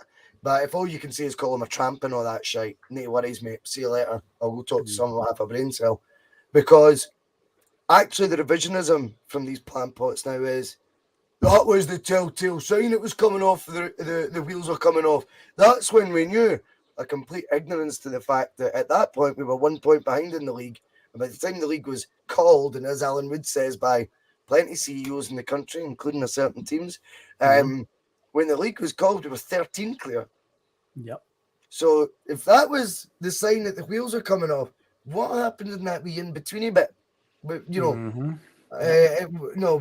regrouped, came up with a new tactic, a new formation, a new formula, and went again. So I think there's a bit of revisionism in there. Yes, we had an off day, but as we've touched on here, Lewis Morgan up front, right? Guys like Edward only fit for 20 minutes. That's going to come in. That's going to come here a cropper. Barely any recognised subs when you look at today's squad. I mean, come on, it's night and day the subs benches. Yep. Night and day. You'd be worried if you had Mikey Johnson coming off your bench on Sunday, wouldn't you? Well, exactly. And I don't think that was. I think that's revisionism to so folk can look like they had a crystal ball out and they're just talking out their absolute arse. It was an off day, but the invincible train carried on, and that's how it felt then, And we went on, won another couple of trophies. It's like that wasn't it. That was just one of these one-off games, which the Sunday could be, by the way. It could go. I think it's set up to be a firecracker that could go any way. That's what happened that day. That was not a telltale sign of what was to come. There's so many more reasons why that COVID season didn't go right than actually with my Mystic Meg powers. I foreseen it that day in December 2019 that this was all shut up. Why lie? Just talking shite. You're just joining dots and putting it together. Nobody at that time says, see, come the 10 in a row season. No, this season we're going to go 13 points clear this season, and then the season after that, we'll lose. It all comes back to this performance. Nobody's believing that. Well, here's some stats from winning that game. Here's what it meant when Celtic lifted that League Cup. It was their 19th League Cup triumph, their 4th one on the bounce, Neil Lennon's first League Cup in his 2 spells as manager. It also meant that Celtic had now won 10 domestic trophies on the bounce. The last team outside of Celtic to have won anything at that point was Hibs in 2016 with our Scottish Cup victory over Rangers. That was the last time any team other than Celtic at that point had won any of the 3 major trophies in Scotland. Rangers would get a measure of revenge a few weeks later when they beat us 2-1 at Celtic Park. But after the winter break, their arses completely collapsed. Celtic went on an undefeated streak. Neil Lennon swapped the formations to a 3-5-2, and it seemed to work an absolute treat because we pulled away. And in the next, just in the week before the next league game, where we found ourselves 13 points in front, heading to Ibrox, which would be at the end of March 2020. But sadly, that game would never get played because that wee virus that I talked about at the start of this section in China turned it to be a bit more serious than just a flu. Coronavirus obviously escalated from the end of 2019 to the spring of 2020, and the whole world just went mad and grinded to a halt. The SPL was one of many leagues around Europe who voted to end their seasons early. because for some reason the SPFL just seems to get the most flack. I believe in Holland, Ajax were awarded the title on goal difference. Did you know that? AZ Alkmaar and Ajax were on the same number of points, 25 games played. Ajax were awarded the title after a vote. So obviously our friends got to pick up a fuss. Go and look up the Eredivisie from 2020. Look at the final table. Eredivisie. Yes, Arthur Newman actually gave a casting vote in the proceedings. But yeah, people want to, our friends across the city want to obviously go on about the mysterious Dundee vote that was changed and this and that. Look what happened in Holland. Fuck's sake, I think AZ Alkmaar must have felt they get a vote and lost the league on goal difference after that. So we wanted the worst out of it. Some leagues opted to finish their season in the summer months. Obviously, SPFL voted not to. Celtic were given the title as a result. And the Scottish Cup would get concluded the next season. We would play the semi-finals and the final, and we'd win that as well. But a strange new normal was just around the corner. Unfortunately for us, it wouldn't quite go our way. But once again, that is another story for another time, folks. But that is the 2009 and 2019 League Cup finals wrapped up in a nice wee bow on this Friday night. Phil. Now, well done, Phil. That was brilliant. We need to get Jonathan's take, because this will be the last time we see our very own Jim White down there until after the event. So we need to ask you a question, Jonathan, before we go. How does Sunday go this time? Well, Russell, I think we are going to be looking at a firecracker on Sunday. An old slobber knocker event. Two teams. It's like the unbeatable force meeting the immovable object. Something has to give on Sunday. It is the main event. You can forget about Logan Paul versus Tommy Fury, because this is a box office event not to be missed. And I think when we're looking at a game of this magnitude, it'll come down to massive moments in the Up fixture. and up, Steve, Jonathan. Come on, go higher. I personally can only see one result coming out of this fixture, and it's going to be the one that sees Celtic once again lift the championship of the League Cup above their heads. Because I think when I summed it up on Monday, the countdown clock is ticking. It is almost at D-Day, and it has to be said, I think Ange Postecoglou has the answers to whatever riddle that Michael Beale wants to throw at us. So I think when I look at it, I would say Celtic will run out winners, and I'm going to say Celtic will win by 3-1. Nice. I like Very it. Very good, Jonathan. It was an outro tonight, Phil, as opposed to the intro on a Monday. It was a Bustalgia outro. Do we call him Jim Keevans or Hugh White? It was a bit of both in Jim there, Keevans really. Sounds good. That was Jim Keevans. That's good, Phil. Now, a wee bit of housekeeping, though, before we go, because there's two questions. One, we've got some trivia to wrap up, and two, I put a poll at the start of the show. Let's see how we did with that one, because I asked the viewers. Obviously, we've played 5 finals this century against Rangers. We've actually lost 3 of them and won 2. The 2, of course, we talked about tonight. The 2 we've won. But I asked, out of the 3 that we did lose, which one would you change? So there was the 2002 Scottish Cup final, 2003 League Cup final, and the 2011 League Cup final. So in third place, the 2003 League Cup final with 19%. I'm kind of glad that lost, because that was the Seville season. Winning that League Cup, what really would have mattered, really, when you had the loss of the UEFA Cup final and stuff. So it would have been a mere trinket. Second place, 2011 League Cup final. That's the one I would have voted for. Anyway, 29% on that. So the winner is the 2002 Scottish Cup final, the Peter Lovenkrands last-minute goal, which had we won that one, it would have gave Martin O'Neill a nice wee double in the second season. But yeah, that was a sickener. But just from a personal point of view, the first ever final I attended in person was the 2011 League Cup final. I was right in line with the goal line when the ball hit the post. The Jelovic's shot rolled along the line and took a dramatic turn and went in. And we wouldn't have got that. It spinned out and then back in. Oh, it's horrible. Emilio Ezagiri's running towards it, and he looks like he's going to get there, and it takes a weird spin at the last second and goes in. But had they not won that, we wouldn't have got the El Hadj Diouf and Vladimir Weiss nonsense after the final with them rubbing it in. So that's me personally, but I can understand why 2002 won, because that was a sickener when he scored that goal in the stoppage time. Like, oh my God, nightmare. It was, Horrible. I had 4 mates round, and we were like 14, do you know what I mean? We were behaving. Mid of the afternoon, do you know what I mean? You know, there's only so many tropical VKs you can drink at that time when you're a kid, do you know what I mean? So I'm sure we were all just on the Coca-Cola. But we were, everyone was round. I just remember that goal going in. I don't know if it had just been, I'd been too excited because everyone was round it. I bet I'm hyper as it is, do you know what I mean? It's 2-2, in my opinion, the best Celtic team I've definitely ever seen in my life at this point, and it was all just ripped from us in that moment. I just straight up the stairs and just like chundered there. I couldn't believe it. I couldn't believe football had done that to me. Like football had made me physically sick. That's never happened again, by the way. It's not a common thing, but it was weird. There was a few heartbreaking moments to go with all the highs of the O'Neill era, and that was certainly one of the worst days. That one, it's what I would have changed as well out of them. 2003 one always rankles with me, just because of the fact I think they won the treble that season. So I think I would have probably placed that above the League Cup in 2011.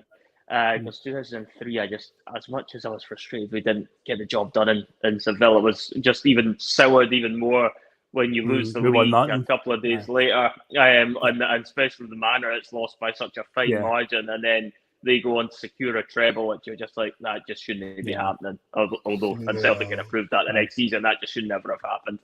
We missed a penalty that day as well, and John Hartson's wrongfully offside goal. I remember the game pretty well. Yeah. Disappointing. But he does score a cracker against Liverpool a few days later. But if we did win that final, and then obviously still whatever else happened, right? Yep. I think that League Cup would have been. It would just be like, nobody cares, mate. That's what I was thinking. You know, I agree with that. I think there was two. Our eyes were on two big the prizes that were big prizes, and I think that League Cup. You look back, do you know what? That's the consolation cup. I'm not even interested. Do you know what I mean? Aye, no, that's a fair assessment. Now, guys, a wee bit of trivia before we end. So, for anyone that came in late, the trivia question night had 4 answers. So, the question was, in the 2019 final, which we just covered, Jeremy Frimpong was sent off, but there are 4 other Celtic players who've been sent off in finals this century. Can you name the 4 others? I've got 3, I think. Okay. I've got 2 of them. Sutton 2001 League Cup final against Quality. Yes, Bill Balde. 2003 UEFA Cup final. We weren't falling for that again. Neil Lennon, the one we were just talking about, because he just basically does that to Barry Ferguson in the last minute, doesn't he? Just washed right in the neck. Yep. That's right. The other one is a tricky one that I had genuinely forgot about as well. There's one more. Giza, a couple of years. I think it must be more recent. Recent. Because all these other ones are under Neil Lennon's first tenure as manager, one of the finals there. Okay. So 2011, he was in a couple. Nestorovic? Cup. No. Close. Nestorovic did take a few red cards, to be fair, but not in a final. Did he even play in a final? He did. He played in the 2011 Scottish Cup final. But not him. Who else got sent off a lot? Not Scott Brown. No, not Scott Brown. No. Well, you said hard, actually. Okay. Oh, it's definitely not Near Beaton. I know Near Beaton's a great guess for a red card. That is a good guess. He's always a good one. So far, let's see if anyone in the chat's got it so far. No. Fraser Forster? No, Forster did get sent off in a Scottish Cup. He got sent off in a Scottish Cup game against Rangers. Final. Not the final. I've seen one person guess it. I don't know if they either remember it or they've just took a random punt, but I'm struggling to think of many guys that would have got sent off. Mulgrew? Not Mulgrew, no. That was weird. That was in tandem. That was really good. In stereo. Come on. You need to get up, stand in front of the screen, like, poised. Kyle? No, not Kyle. Kyle's another good shout, bit of an aggressive player. Aye. Lately? No. Not Joe Ledley. I'm just going around the squad now. I'm just going around the Right. 2011 League Cup final that we just talked about briefly there that we lost to Rangers. Somebody gets sent off for us in that game right at the very end of extra time for a last man challenge to stop them on a Kelvin Wilson? No, not Kelvin Wilson. He only joined yet. Effie Ambrose, is he there? No, he must be. Yeah, they joined yet.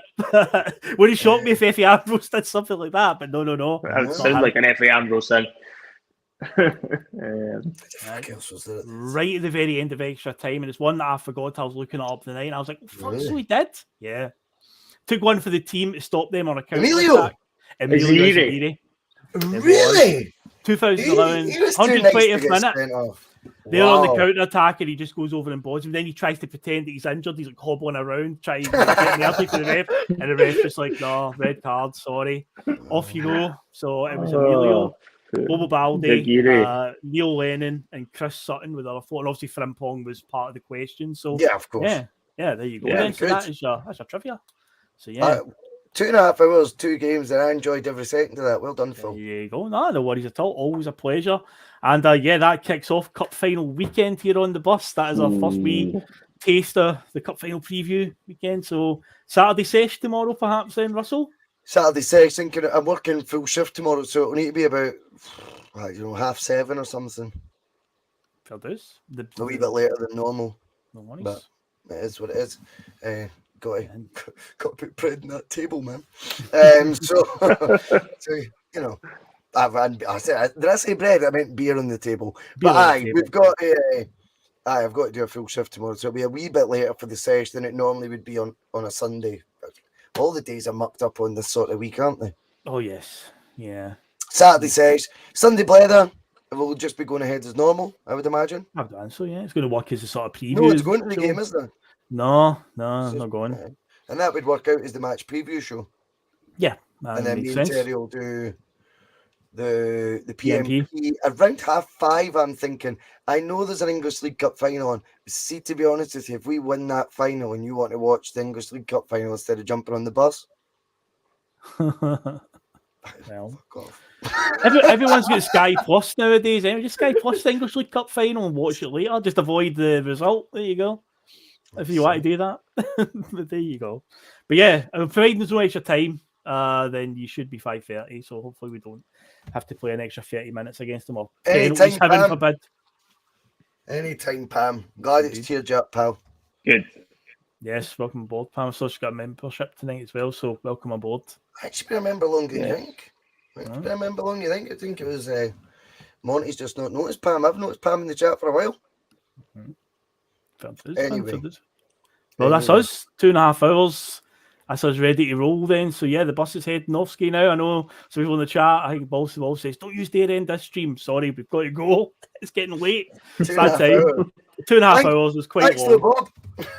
Yes, thanks a lot, Bob. Yes, it was entertaining tonight. But yeah, we're off ski. Saturday sesh tomorrow. We shall see you then. So let's hear Chris Sutton's dulcet tones to head us off to. Oh no, play the intro. Play the intro. Everyone wants to hear Innocent Men. Okay, we'll play the intro for the outro. Why not? We're just Innocent Men, Phil. Come on. Come on, Phil. All right, intro for an outro. Monday clubs on a Tuesday. Whatever. Here we go.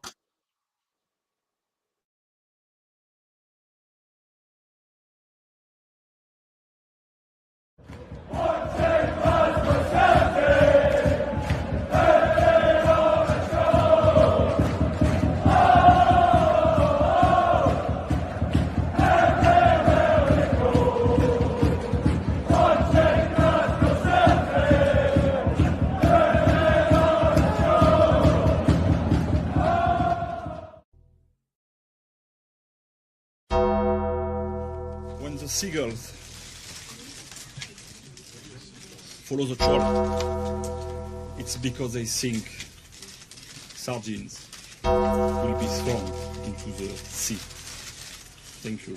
And as we say now in my country, they brought the buzz and they left the buzz in front of the goal. And the guy's talking absolute nonsense. Never heard so much rubbish in my life. Normal men.